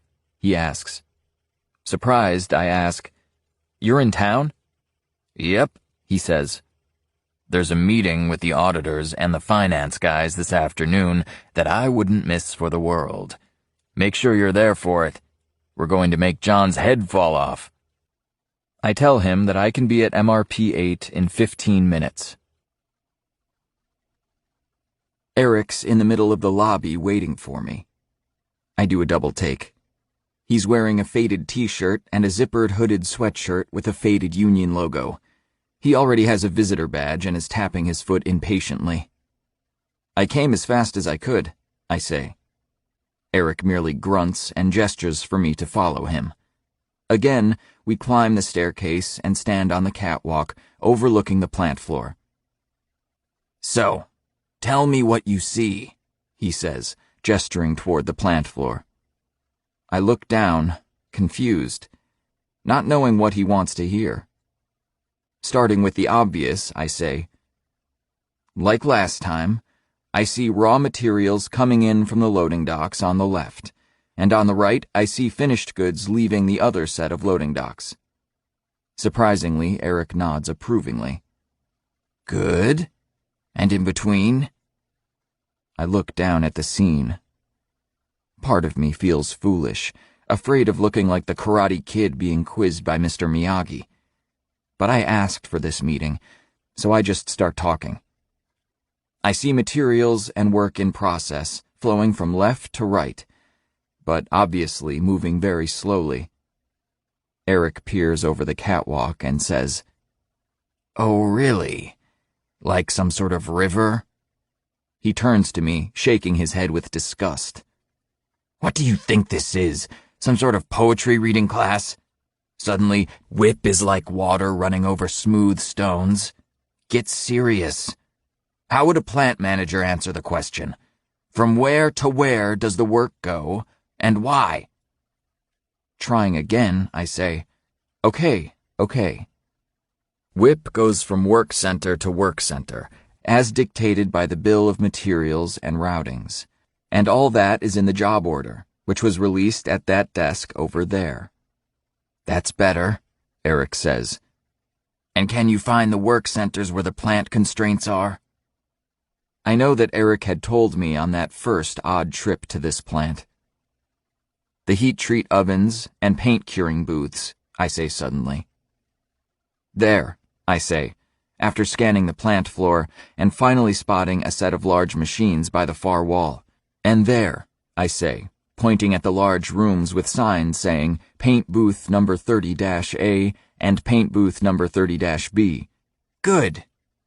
Understanding the flow of work is key to achieving the first way, Eric says, nodding. More sternly, he says, So now, tell me again which work centers you've determined to be the constraints in your organization. I smile, answering easily. Brent. We talked about that before. He scoffs, turning back to look at the plant floor. What?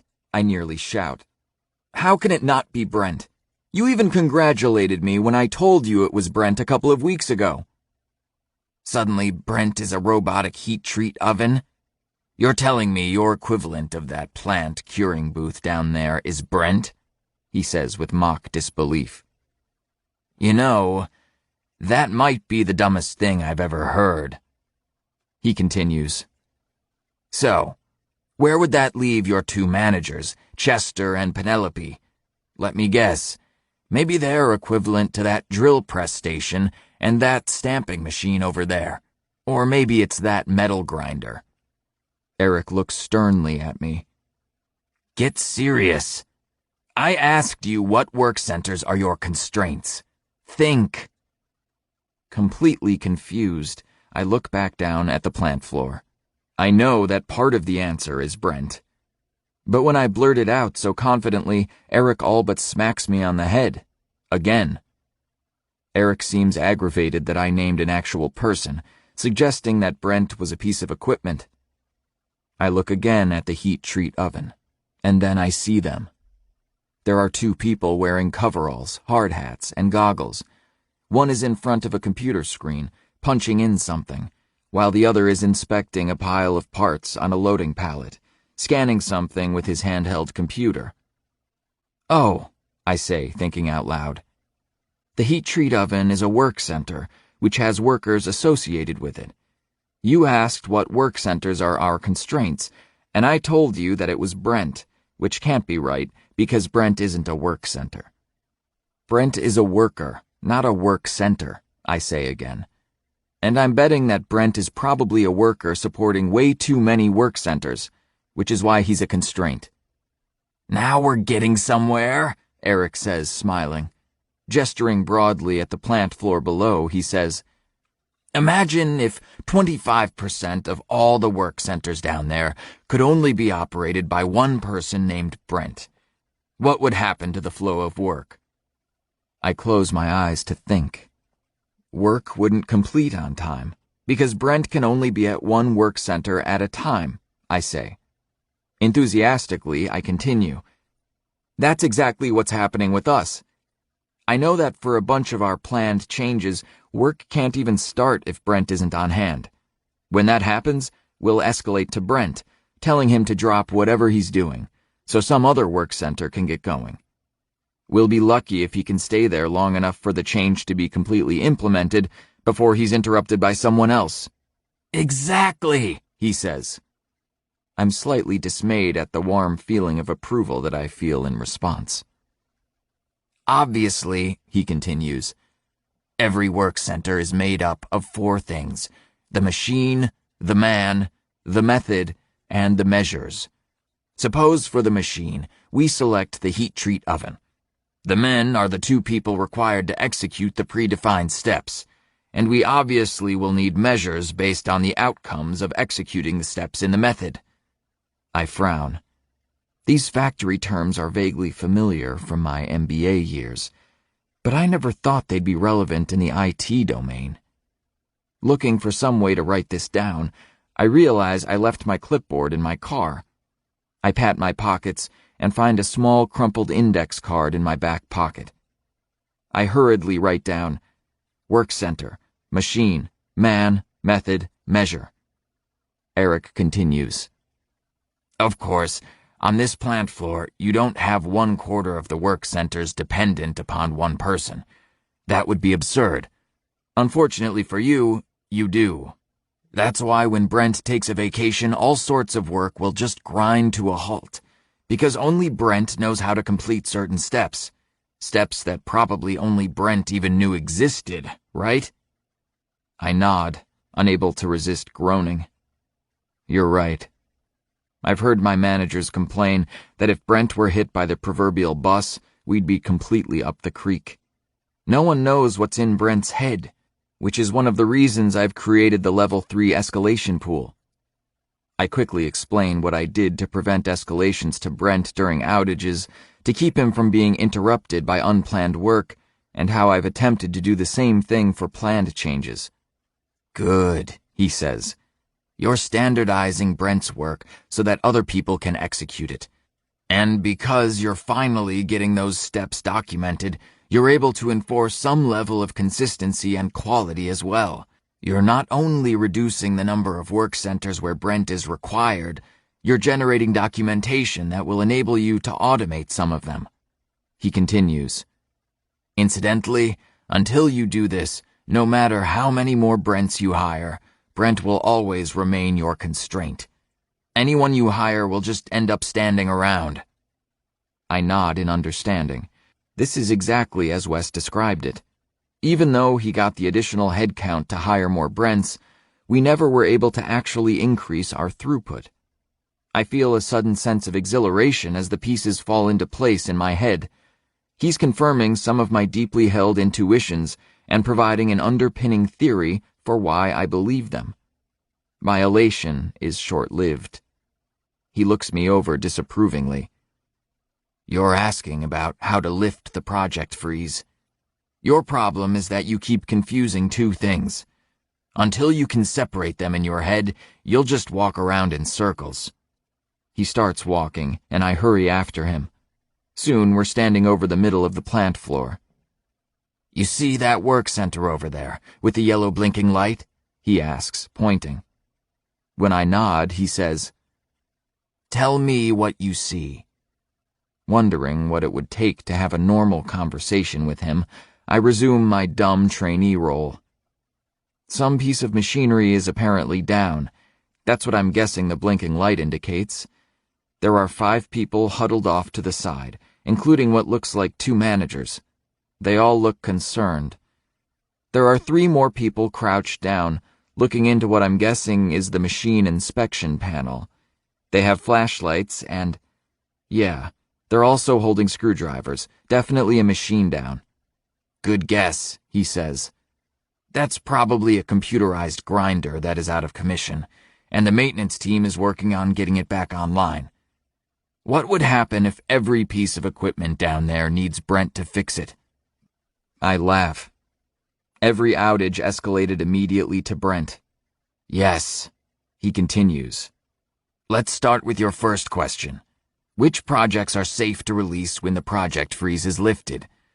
Knowing how work flows through certain work centers and how some work centers require Brent and some do not, what do you think the answer is? I slowly repeat what Eric just recited, trying to piece together the answer. I got it, I say, smiling. The candidate projects which are safe to release are those that don't require Brent. I smile even wider when he says, Bingo. Pretty simple, yes? My smile disappears as I think through the implications. Wait, how do I know which projects don't require Brent? We never think we actually need Brent until we're halfway through the work. I immediately regret asking the question as Eric glares at me. I'm supposed to give you the answer to everything that you're too disorganized to be able to figure out for yourself? Sorry. I'll figure it out, I say quickly. You know, I'll be so relieved when we finally know all the work that actually requires Brent. Damn right, he says. What you're building is the bill of materials for all the work that you do in IT operations. But instead of a list of parts and subassemblies, like moldings, screws, and casters, you're cataloging all the prerequisites of what you need before you can complete the work, like laptop model numbers, specifications of user information, the software and licenses needed, their configurations, version information, the security and capacity and continuity requirements, yada yada. He interrupts himself, saying, Well, to be more accurate, you're actually building a bill of resources. That's the bill of materials along with the list of the required work centers and the routing. Once you have that, along with the work orders and your resources, you'll finally be able to get a handle on what your capacity and demand is. This is what will enable you to finally know whether you can accept new work, and then actually be able to schedule the work. Amazing. I think I almost get it. I'm about to ask some questions, but Eric says, Your second question was whether it was safe to start your monitoring project. You already established it doesn't require Brent. Furthermore, you say that the goal of this project is to prevent outages, which prevents Brent escalations. More than that, when outages do occur, you'll need less of Brent's time to troubleshoot and fix. You've already identified the constraint, exploited it to squeeze the most out of it, and then you've subordinated the flow of work to the constraint. So, how important is this monitoring project? I think for a moment, and then groan at the obvious answer. I run my fingers through my hair. You said that we always need to be looking for ways to elevate the constraint, which means I need to do whatever is required to get more cycles from Brent. That's exactly what the monitoring project does. I say with some disbelief that I didn't see this before. The monitoring project is probably the most important improvement project we have. We need to start this project right away. Precisely, Eric says. Properly elevating preventative work is at the heart of programs like Total Productive Maintenance, which has been embraced by the lean community. TPM insists that we do whatever it takes to assure machine availability by elevating maintenance. As one of my senseis would say, improving daily work is even more important than doing daily work. The third way is all about ensuring that we're continually putting tension into the system, so that we're continually reinforcing habits and improving something. Resilience engineering tells us that we should routinely inject faults into the system, doing them frequently to make them less painful. Mike Rother says that it almost doesn't matter what you improve, as long as you're improving something. Why? Because if you are not improving, entropy guarantees that you are actually getting worse, which ensures that there is no path to zero errors, zero work-related accidents, and zero loss. Suddenly, it's so obvious and evident. I feel like I need to call Patty right away to tell her to start the monitoring project immediately. Eric continues. Rother calls this the improvement kata, he continues. He used the word kata because he understood that repetition creates habits, and habits are what enable mastery. Whether you're talking about sports training, learning a musical instrument, or training in the special forces, nothing is more to mastery than practice and drills. Studies have shown that practicing 5 minutes daily is better than practicing once a week for 3 hours. And if you want to create a genuine culture of improvement, you must create those habits.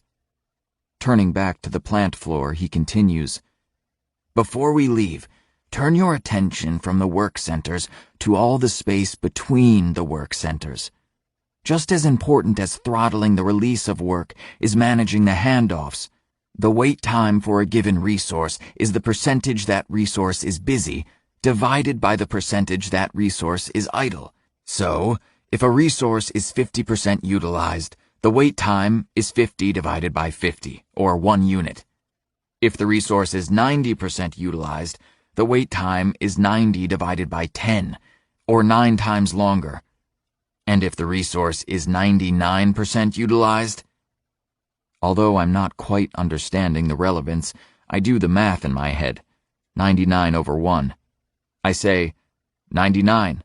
Correct, he says.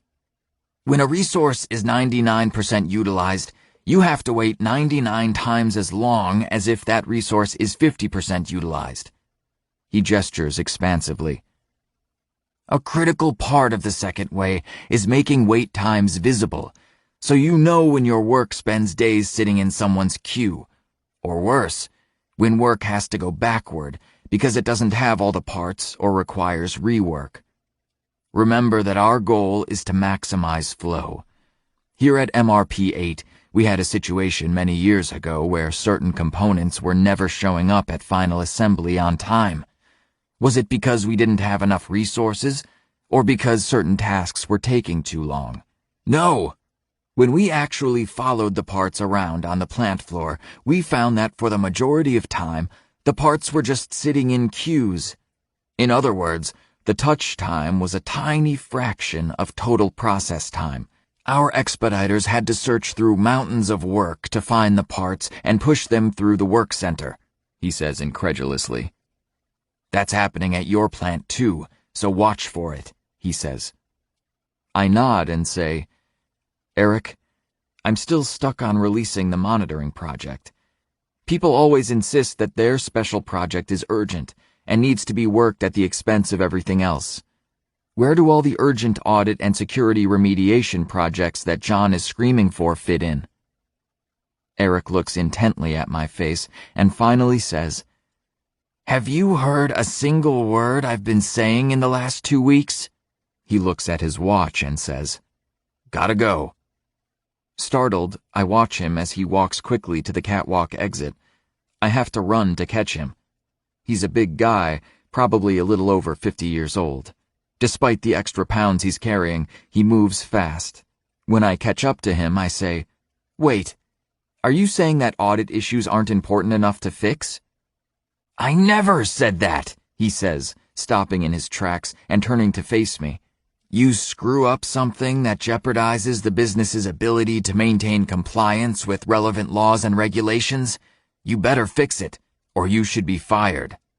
He turns around and resumes his pace, saying over his shoulder, "Tell me, all those projects that Jimmy, your CISO, is pushing, do they increase the flow of project work through the IT organization?" "No," I quickly answer, rushing to catch up again. "Do they increase operational stability or decrease the time required to detect and recover from outages or security breaches?" I think a bit longer. Probably not. A lot of it is just more busy work, and in most cases, the work they're asking for is risky and actually could cause outages. "Do these projects increase Brent's capacity?" I laugh humorously. No, the opposite. The audit issues alone could tie up Brent for the next year. "And what would doing all of Jimmy's projects do to WIP levels?" he asks, opening the door that takes us back into the stairwell. Exasperated, I say as we descend the 2 set of stairs, "It would go through the roof. Again."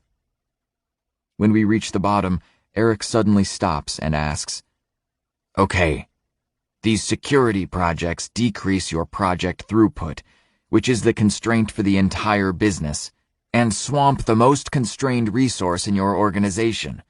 And they don't do squat for scalability, availability, survivability, sustainability, security, supportability, or the defensibility of the organization."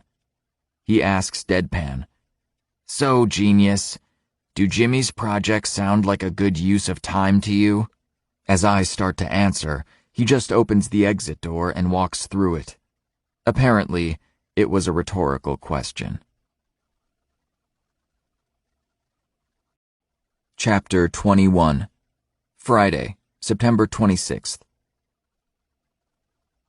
Despite breaking every speed limit on the way, I'm 20 minutes late to the audit meeting in Building 2. When I step into the conference room, I'm stunned at how packed it is. It's immediately obvious that this is a high-stakes meeting, fraught with political nuance.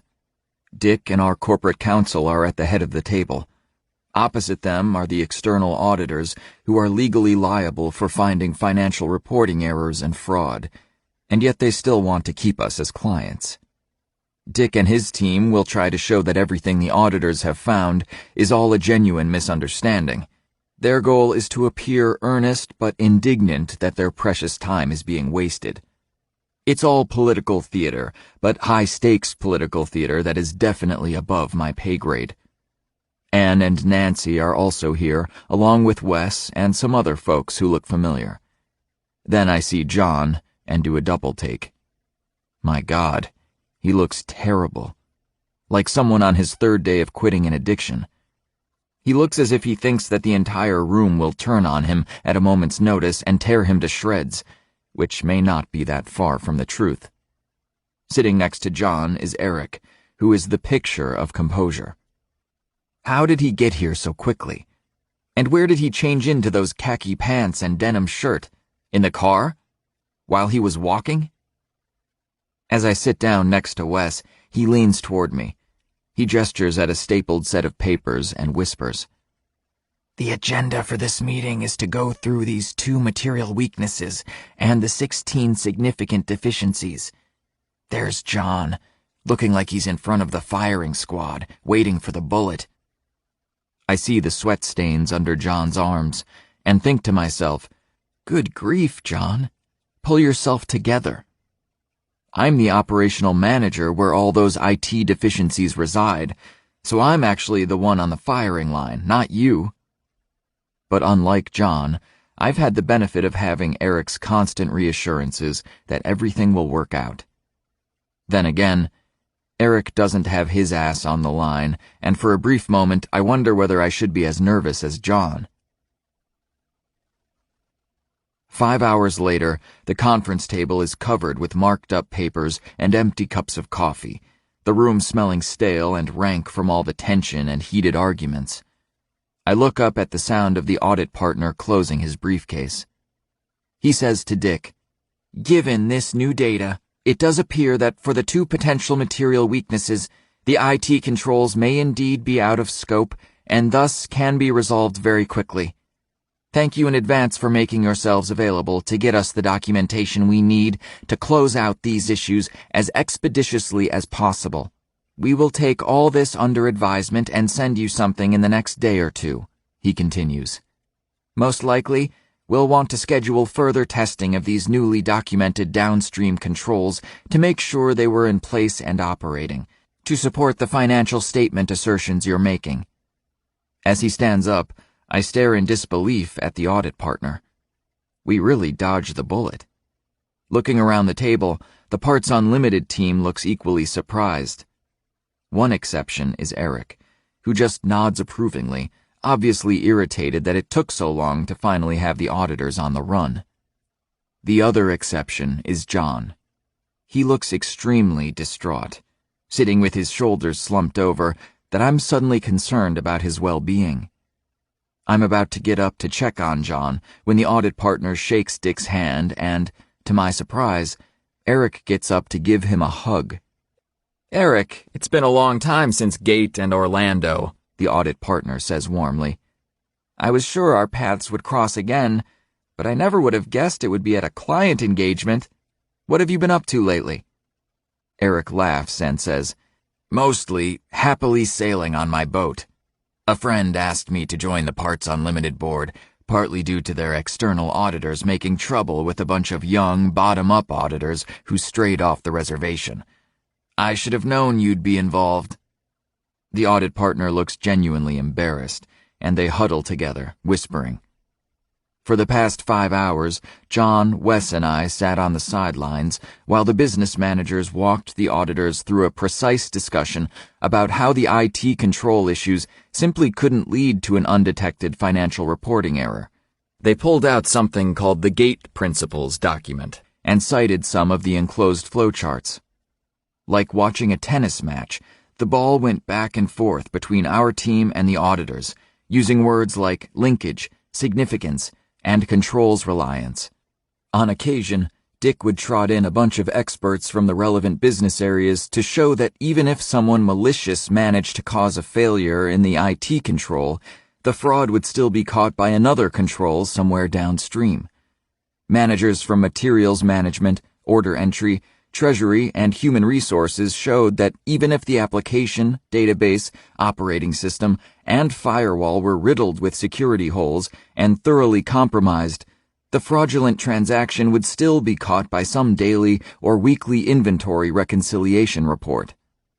Over and over again, they went through scenarios that assumed all the IT infrastructure was made of Swiss cheese, where any disgruntled or wrongdoing employee or external malicious hacker could log in and commit fraud with impunity. But they would still detect any material error in the financial statements. Once, Dick pointed out that an entire department of 20 people is responsible for spotting erroneous, let alone fraudulent orders. They, and not an IT control, served as the business safety net. Each time, the auditors, often reluctantly, agreed that controls reliance was placed on finance doing reconciliations, and not on the IT systems or the IT controls within. This was news to me. But I certainly wasn't going to disagree with them. In fact, if shutting up and staying silent would allow Parts Unlimited to escape all the audit findings, I'd be happy to drool and pretend to be unable to read. "You have a minute to talk?" I hear John say beside me in a scratchy voice. He's still slumped over, his head in his hands. "Sure," I say, looking around at the nearly empty room. It's just John and me at the large conference table, while Eric continues his whispered powwow with the audit partner in the far corner. John looks awful. If his shirt were just a little more wrinkled, and maybe had a stain or two in front, he could almost pass as a homeless person. "John, are you coming down with something? You don't look so hot," I say. His expression turns ugly. "Do you know how much political capital I've spent over the last 2 years, trying to get everyone to do the right thing? This organization has been kicking the information security can down the road for a decade. I put absolutely everything on the line. I told them the world would end if they didn't go beyond lip service and at least try to fix some of these systemic IT security issues. I mean, we need to at least pretend to care. From the other side of the room, I see Eric turn to look at us. The audit partner doesn't seem to have heard John. Nevertheless, Eric puts his arm around him and collegially moves the conversation into the hallway, closing the door loudly behind him. Oblivious, John continues. You know, there are times when I think I'm the only person in this entire company that actually cares about security of our systems and data. Do you know how it feels to have the entire dev organization hiding their activities from me? And having to beg people to tell me where they're meeting? What is this, elementary school? I'm only trying to help them do their jobs. When I don't say anything, he just sneers at me. Don't look at me like that. I know you look down at me, Bill. I look at him with genuine surprise. I know you never read my emails. I have to call you to even get you to open them up. I know, because I get the red receipts while we're on the phone, you asshole. But I've read many of his emails without him having to call me first. However, before I can respond, he barrels forward. You all look down on me. You know, I used to manage servers, just like you do. But I found my calling doing information security. I wanted to help catch bad guys. I wanted to help organizations protect themselves from people who were out to get them. It came out of a sense of duty and a desire to make the world a better place. But ever since I've been here, all I do is fight the corporate bureaucracy and the business, even though I'm trying to protect them from themselves. Laughing harshly, he says, The auditors were supposed to put the screws on us. They were supposed to punish us sinners for our ungodly ways. And you know what? All afternoon, we just watched the audit partner pamper us with kid gloves. What is the point of even having an information security program at all? Even the auditors don't care. Everything just got brushed under the rug for the cost of a golf game. John is almost shouting.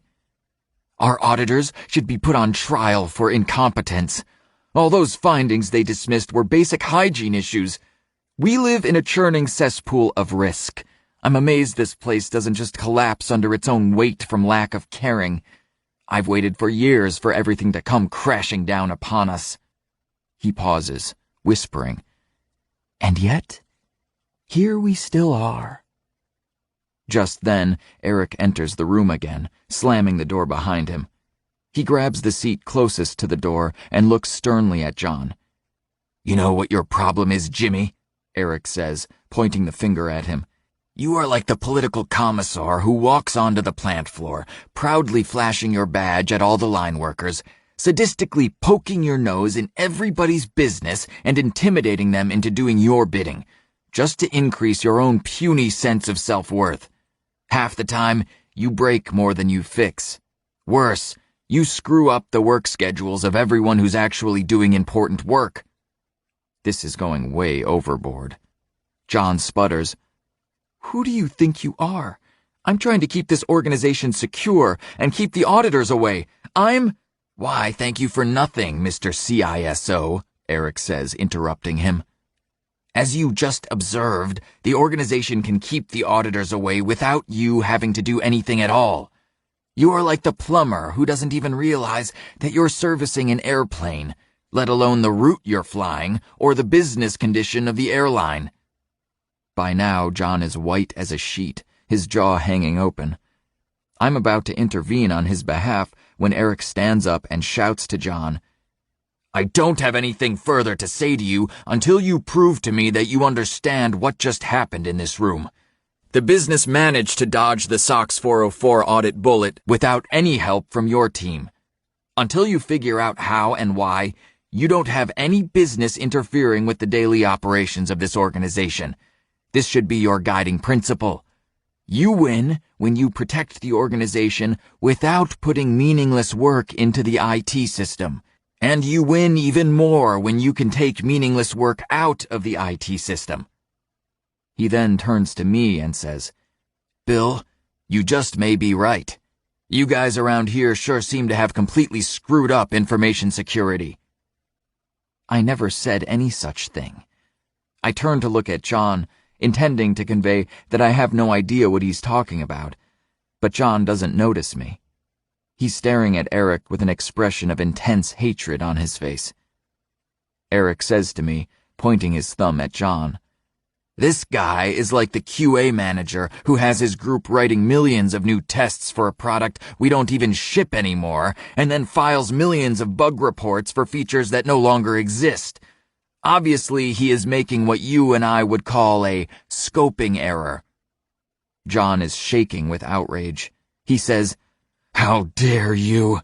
As a potential board director, I can't believe you're telling us to put our customer data and financial statements at risk." Eric looks calmly back at John. "You really don't get it, do you? The biggest risk to Parts Unlimited is going out of business. And you seem hell-bent on making it go out of business even faster, with all your ill-conceived, irrelevant technical minutia. No wonder you've been marginalized. Everyone else is at least trying to help the business survive. If this were an episode of Survivor, you'd have been voted off a long time ago." By now, Eric is standing over John. "Jimmy, Parts Unlimited has at least 4 of my family's credit card numbers in your systems. I need you to protect that data. But you'll never adequately protect it when the work product is already in production. You need to protect it in the processes that create the work product." Putting his hands in his pockets, he says more softly, "You want a clue? Go to MRP-8 plant and find the plant safety officer. Go talk to her. Find out what she's trying to accomplish and how she does it." Eric's expression brightens slightly, and he adds, "And please convey my regards to her. I'll be ready to talk with you again when Dick says he actually wants you around." With that, he walks out the door. John looks at me. "What the hell?" Pulling myself out of my chair, I say, "Don't let it get to you. He says similar things to me. I'm exhausted and I'm going home. I suggest you do the same." John stands up wordlessly. With the calm expression remaining on his face, he pushes the 3-ring binder off the table. It hits the ground with a large thump, all the contents scattering everywhere. Hundreds of pages are now strewn across the floor. He looks at me with a humorless smile and says, "I will. Go home, that is. I don't know if I'll be in tomorrow. Or ever. What's the point, really?" He then walks out of the room. I stare at John's binder, not quite believing he discarded it so carelessly. He's been carrying it around for over 2 years. In front of where he was sitting is a single piece of paper, almost blank, with a few lines scribbled on it. Wondering if it's a suicide note or a resignation letter, I sneak a quick peek at what appears to be a poem. A haiku? Here I sit, hands tied, room angry. I could save them, if only they knew. Chapter 22. Monday, September 29th. The Monday following the audit meeting, John disappeared. There was a betting pool in the NOC speculating whether he suffered a nervous breakdown, was fired, is just hiding, or worse. I see Wes and some of his engineers all laughing loudly, presumably at John's expense. I clear my throat to get Wes's attention. When he walks over, I turn around so that my back is to the NOC, shielding everyone from hearing what I'm telling Wes. Do me a favor. Don't fan the rumor mill about John. Remember what Steve was trying to impress upon us at the offsite? We need to build a mutually respectful and trusted working relationship with him. Wes's smile disappears, and after a moment he finally says, "Yeah, I know. I'm just kidding, okay?" "Good," I say, nodding. "Okay, enough of that. Follow me. I need to talk to you and Patty about the monitoring project." We go to her office, where she's sitting at her desk, typing away in a project management application, full of Gantt charts. Got a half hour? I ask her. When she nods, we gather around her conference table. I say, I talked with Eric on Friday before the audit meeting. Here's what I learned. I tell them how Eric validated that we can release the monitoring project, and how important this project is to further elevate Brent. I then try to explain the thought process of how we can determine which projects we can safely release, based on whether they have any dependencies on Brent. Wait a second. Bill of resources and routings? Wes says, suddenly looking very dubious. Bill, I don't need to remind you that we're not running a factory here. This is IT work. We use our brains to get things done, not our hands. I know Eric has said a couple of smart things here and there, but come on. This sounds like some sort of consultant parlor trick. Look, I'm having trouble getting my head around this too, I say. But can you really say that the conclusions we're making based on his thinking are wrong? Do you think it's unsafe to release the monitoring project? Patty wrinkles her forehead. We know that IT work can be projects or changes, and in many of the projects there are many tasks or sub-projects that show up over and over again, like setting up a server. It's recurring work. I guess you could call that a sub-assembly. She stands up, walks to the whiteboard, and draws some boxes. Let's use the example of configuring a server. It involves procurement, installing the OS and applications on it according to some specification, and then getting it racked and stacked. Then we validate that it's been built correctly. Each of these steps are typically done by different people. Maybe each step is like a work center, each with its own machines, methods, men, and measures. With less certainty, she continues, but I'm not sure if I know what the machine would be. I smile as Patty scrawls on the board. She's making some leaps that I haven't been able to make. I don't know where she'll end up, but I think she's on the right track. Maybe the machine, I speculate, is the tools necessary to do the work. The virtualization management consoles, terminal sessions, and maybe the virtual disk space that we attach to it? Patty shakes her head. Maybe. The consoles and terminals sound like they could be the machine. And I think disk space, the applications, license keys, and so forth are all actually inputs, or the raw materials needed to create the outputs. She stares at the whiteboard. At last, she says, I suspect that until we do a couple of these, we'll just be stumbling in the dark. I'm starting to think that this whole work center notion actually describes IT work pretty well. For this server setup example, we know that it's a work center that gets hit by almost every business and IT project. If we nail this down, we'll actually be able to provide better estimates to Kirsten and all her project managers. Give me a break, guys, Wes says. First, our work is not repetitive.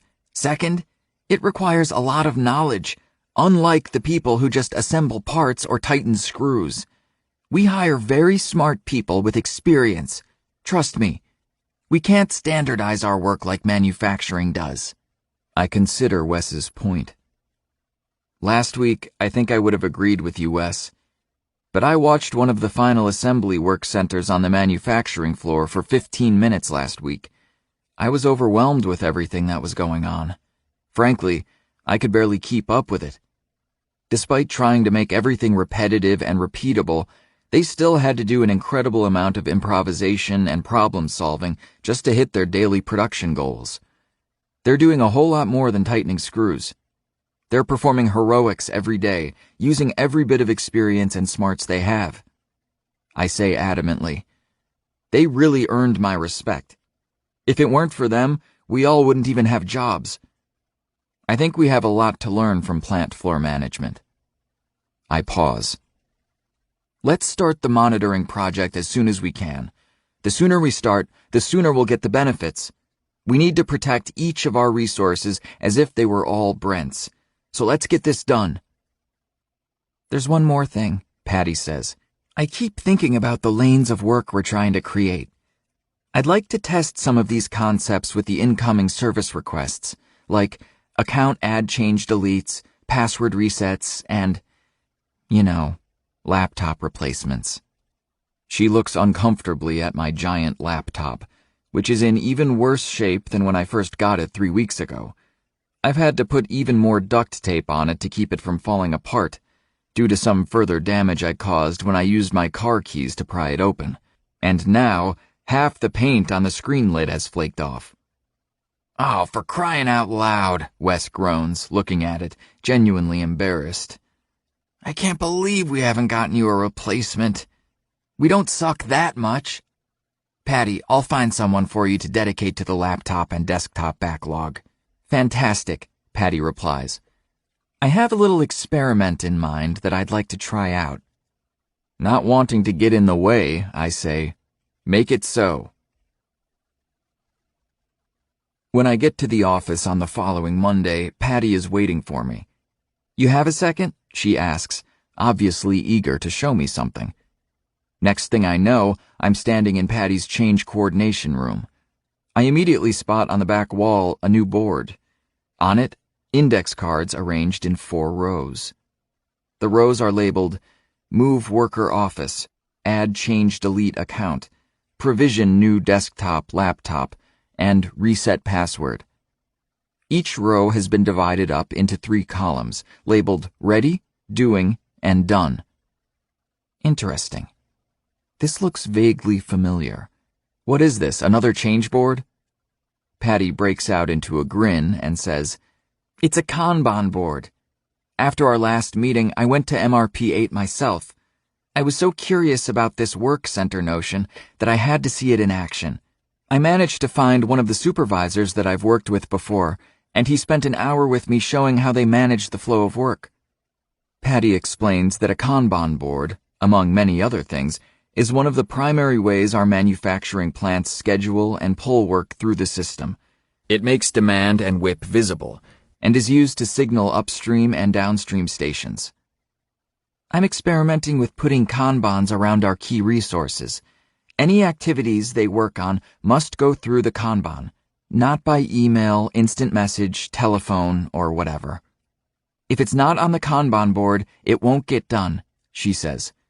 "And more importantly, if it is on the Kanban board, it will get done quickly.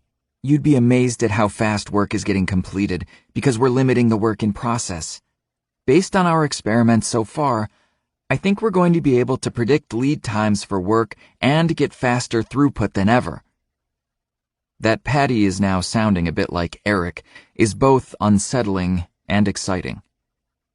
"What I've done," she continues, "is take some of our most frequent service requests, documented exactly what the steps are and what resources can execute them, and timed how long each operation takes. Here's the result." She hands me a piece of paper proudly. It's titled Laptop Replacement Queue. On it is a list of everyone who's requested either a new or replacement laptop or desktop, along with when they submitted the request and the projected date they'll receive it. They're sorted by the oldest requests first. I'm apparently 14th in line, with my desktop projected to arrive 4 days from now. "You actually believe this schedule?" I say, trying to be skeptical. However, it really would be fantastic if we could actually publish this to everyone and be able to hit those dates. "We worked on this all weekend long," she replies. "Based on the trials we've done since Friday, we're pretty confident that we understand the time required to go from start to finish. We've even figured out how to save a bunch of steps by changing where we're doing disk mirroring. Between you and me, based on the time savings we're generating, I think that we'll beat these dates." She shakes her head. "You know, I did a quick poll of people we've issued laptops to. It usually takes 15 turns to finally get them configured correctly. I'm tracking that now and trying to drive this down to 3. We're putting in checklists everywhere, especially when we do handoffs within the team. It's really making a difference. Error rates are way down." I smile and say, "This is important. Getting executives and workers the tools they need to do their jobs is one of our primary responsibilities. I'm not saying I don't believe you, but let's keep these time estimates to ourselves for now." If you can generate a week's track record of hitting the dates, then let's start publishing this to all the requesters and their managers, okay? Patty smiles in return. I was thinking the same thing. Imagine what this will do to user satisfaction if we could tell them when they make the request how long the queue is. Tell them to the day when they'll get it, and actually hit the date, because we're not letting our workers multitask or get interrupted. My plant supervisor friend also told me about the improvement kata they've adopted. Believe it or not, Eric helped them institute it many years ago. They have continual 2-week improvement cycles, each requiring them to implement one small plan-do-checked-act project to keep them marching toward the goal. You don't mind that I've taken the liberty of adopting this practice in our group to keep us moving toward our own goals, right?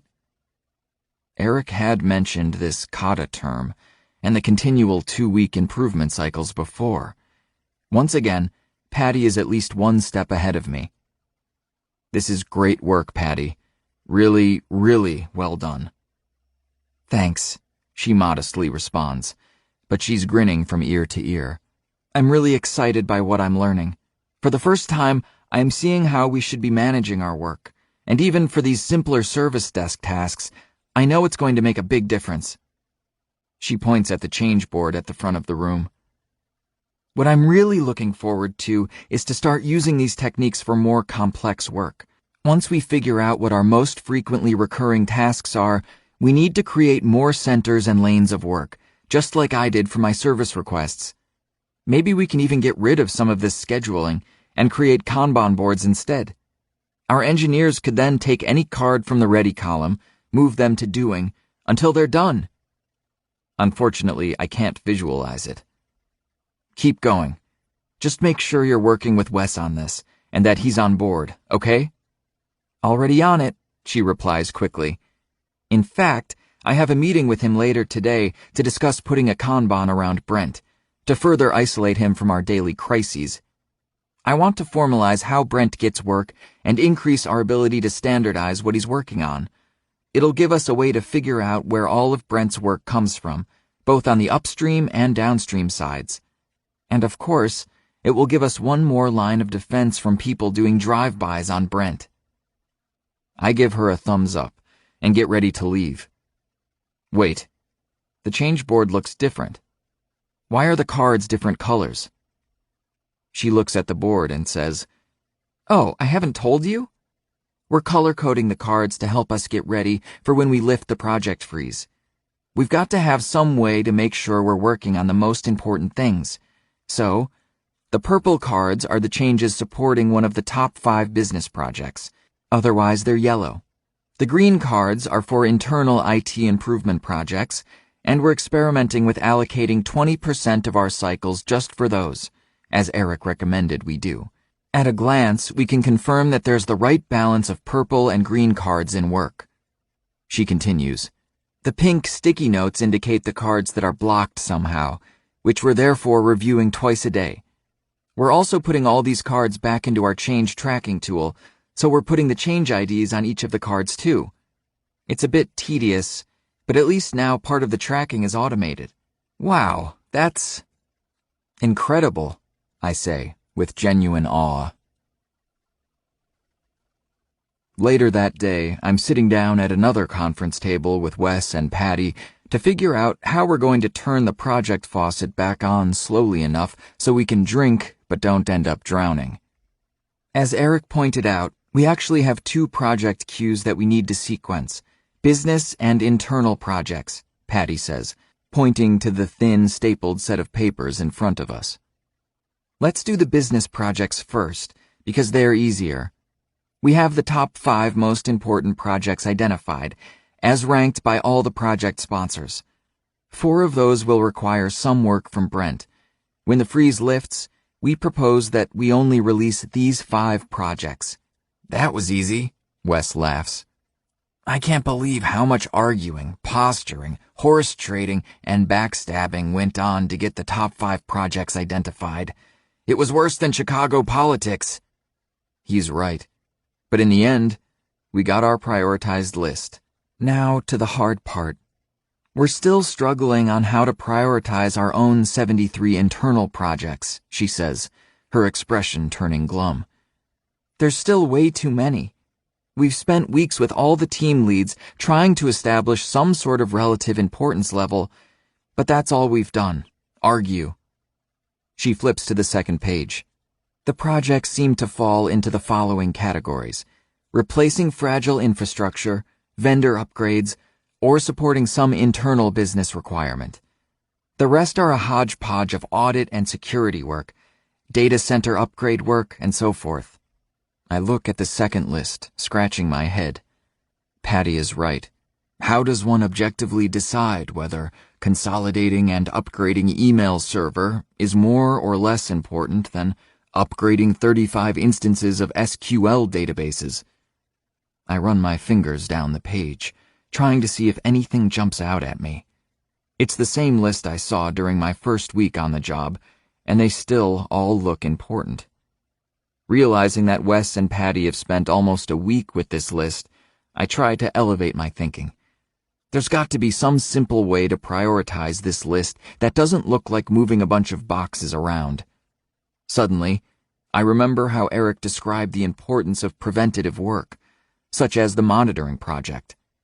I say, I don't care how important everyone thinks their project is. We need to know whether it increases our capacity at our constraint, which is still Brent. Unless the project reduces his workload or enables someone else to take it over, maybe we shouldn't even be doing it.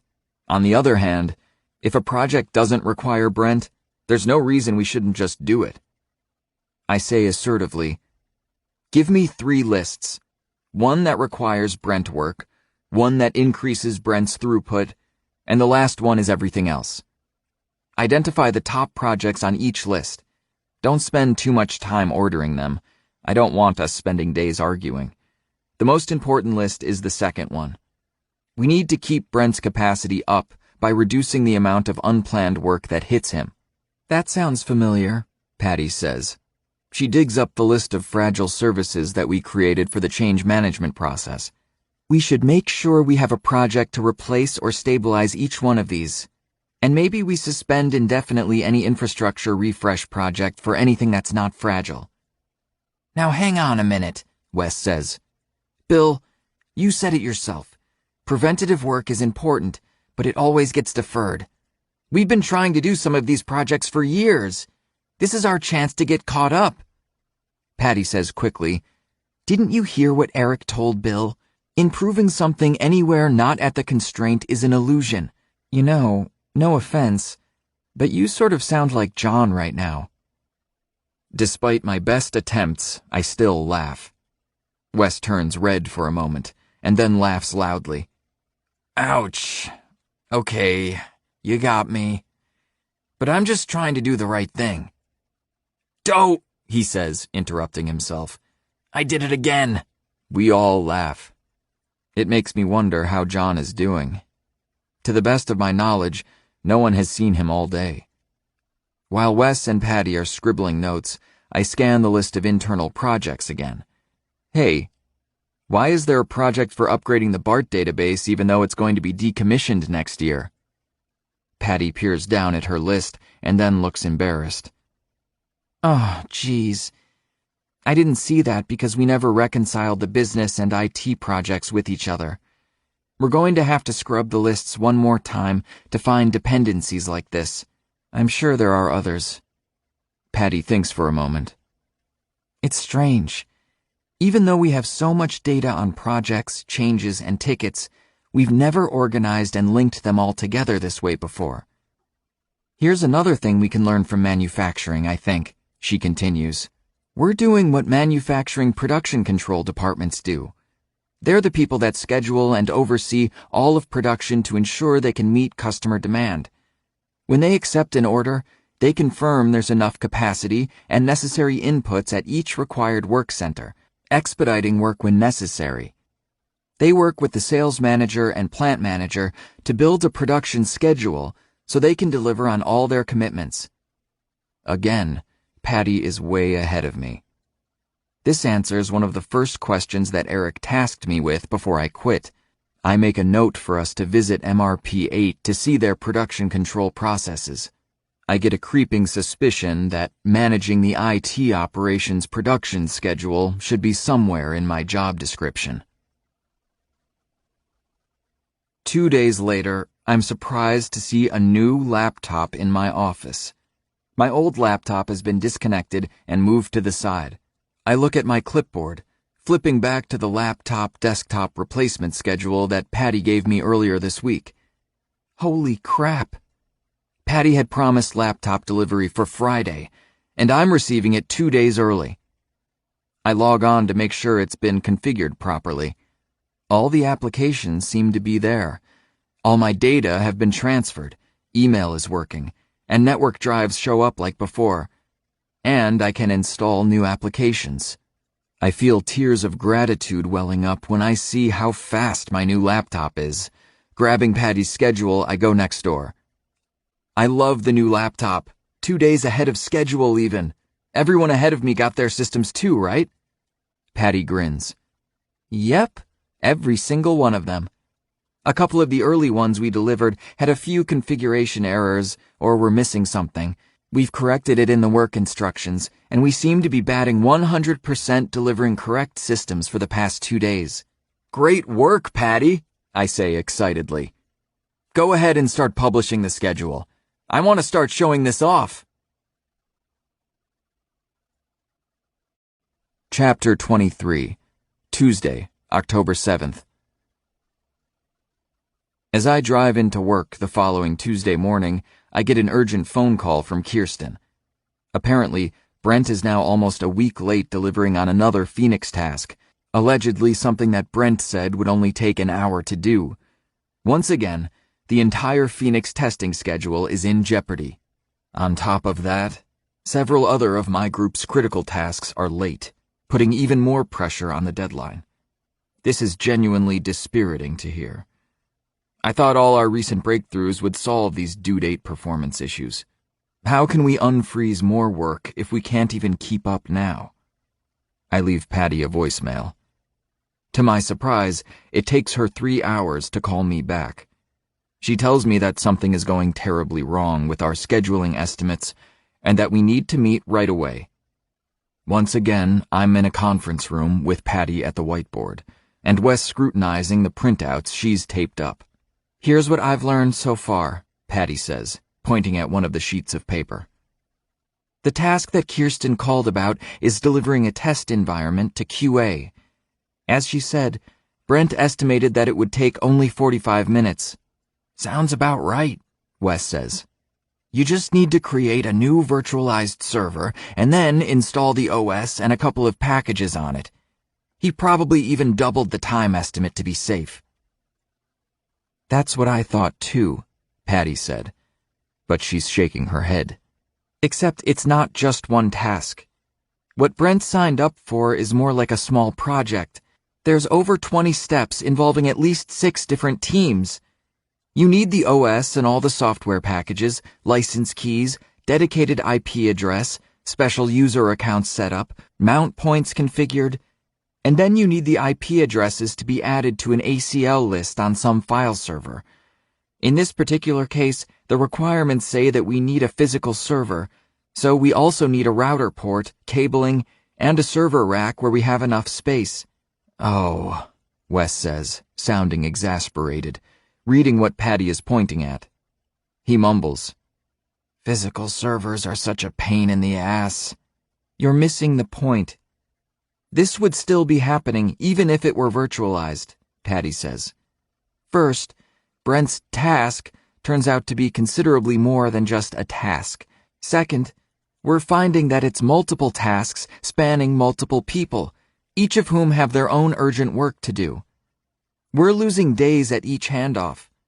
At this rate, without some dramatic intervention, it'll be weeks before QA gets what they need. At least we don't need a firewall change, Wes says snidely. Last time we needed one of those, it took John's group almost a month. 4 weeks for a 30-second change. I nod, knowing exactly what Wes is referring to. The lead time for firewall changes has become legendary.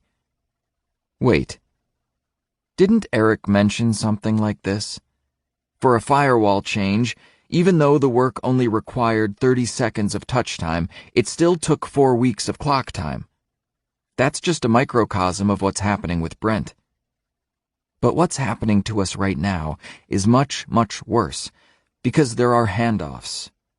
With a groan, I put my head on the conference table. "You okay?" Patty asks. "Give me a second," I say. I walk up to the whiteboard and struggle to draw a graph with one of the markers. After a couple of tries, I end up with a graph labeled percent resource busy along the x-axis and wait time along the y-axis. I draw a curve that rises exponentially as percent busy crosses the 90% mark. I tell them what Eric told me about MRP8, about how wait times depend upon resource utilization. The wait time is the percentage of time busy divided by the percentage of time idle. In other words, if a resource is 50% busy, then it's 50% idle. The wait time is 50% divided by 50%, so 1 unit of time. Let's call it 1 hour. So on average, our task would wait in the queue for 1 hour before it gets worked. On the other hand, if a resource is 90% busy, the wait time is 90% divided by 10%, or 9 hours. In other words, our task would wait in queue 9 times longer than if the resource were 50% idle. I conclude, so, for the Phoenix task, assuming we have 7 handoffs, and that each of those resources is busy 90% of the time, the tasks would spend in queue a total of 9 hours times the 7 steps. "What? 63 hours just in queue time?" Wes says incredulously. "That's impossible." Patty says with a smirk, "Oh, of course, because it's only 30 seconds of typing, right?" "Oh, shit," Wes says, staring at the graph. Suddenly, I recall my conversation with Wes right before Sarah and Chris decided to deploy Phoenix at Kirsten's meeting. Wes complained about tickets related to Phoenix bouncing around for weeks, which delayed the deployment. It was happening then, too. That wasn't a handoff between IT operations people. That was a handoff between the development and IT operations organization, which is far more complex. Creating and prioritizing work inside a department is hard. Managing work among departments must be at least 10 times more difficult. Patty says, "What the graph says is that everyone needs idle time, or slack time. If no one has slack time, WIP gets stuck in the system, or more specifically, stuck in queues, just waiting." As we digest this, Patty continues, "Each of those sheets of paper on the board is like this Phoenix task," she says, making air quotes with her hands. "It looks like a single-person task, but it's not. It's actually multiple steps with multiple handoffs among multiple people. No wonder Kirsten's project estimates are off. We need to correct this on Kirsten's schedule and her work breakdown schedule, or WBS. Based on what I've seen, fully 1/3 of our commitments to Kirsten fall into this category." "Just great," Wes says. "It's like Gilligan's Island. We keep sending people off on 3-hour tours, and months later, we wonder why none of them come back." Patty says, "I wonder if we could create a Kanban lane for each of these tasks." "Yes, that's it," I say. "Eric was right. You've just found a big pile of recurring work. If we can document and standardize this recurring work and gain some mastery over it, just like you did with laptop replacement, I'm sure we can improve flow." I add, "You know, if we can standardize all our recurring deployment work, we'll finally be able to enforce uniformity of our production configurations. That would be our infrastructure snowflake problem. You know, no two alike. How Brent turned into Brent is that we allowed him to build infrastructure only he can understand. We can't let that happen again." "Good point," Wes grunts. "You know, it's odd. So many of these problems we've been facing are caused by decisions we made. We have met the enemy, and he is us. Patty says, You know, deployments are like final assembly in a manufacturing plant. Every flow of work goes through it, and you can't ship the product without it. Suddenly, I know exactly what the Kanban should look like. Over the next 45 minutes, we create our plan. Patty is going to work with Wes's team to assemble the top 20 most frequently recurring tasks. She will also figure out how to better manage and control tasks when they are queued. Patty proposes a new role, a combination of a project manager and expediter. Instead of day-by-day oversight, they would provide minute-by-minute control. She says, We need fast and effective handoffs of any completed work to the next work center. If necessary, this person will wait at the work center until the work is completed and carry to the next work center. We'll never let critical work get lost in a pile of tickets again. What? Someone assigned to carry around tasks from person to person, like a waiter? Wes asks in disbelief. At MRP 8, they have a water spider role that does exactly that, she counters. Almost all of this latest Phoenix delay was due to tasks waiting in queues or handoffs. This will make sure it doesn't happen again. Eventually, she adds, I'll want to move all the Kanbans so that we don't need a person acting as the signaling mechanism for work handoffs. Don't worry, I'll have it figured out in a couple of days. Wes and I don't dare doubt her.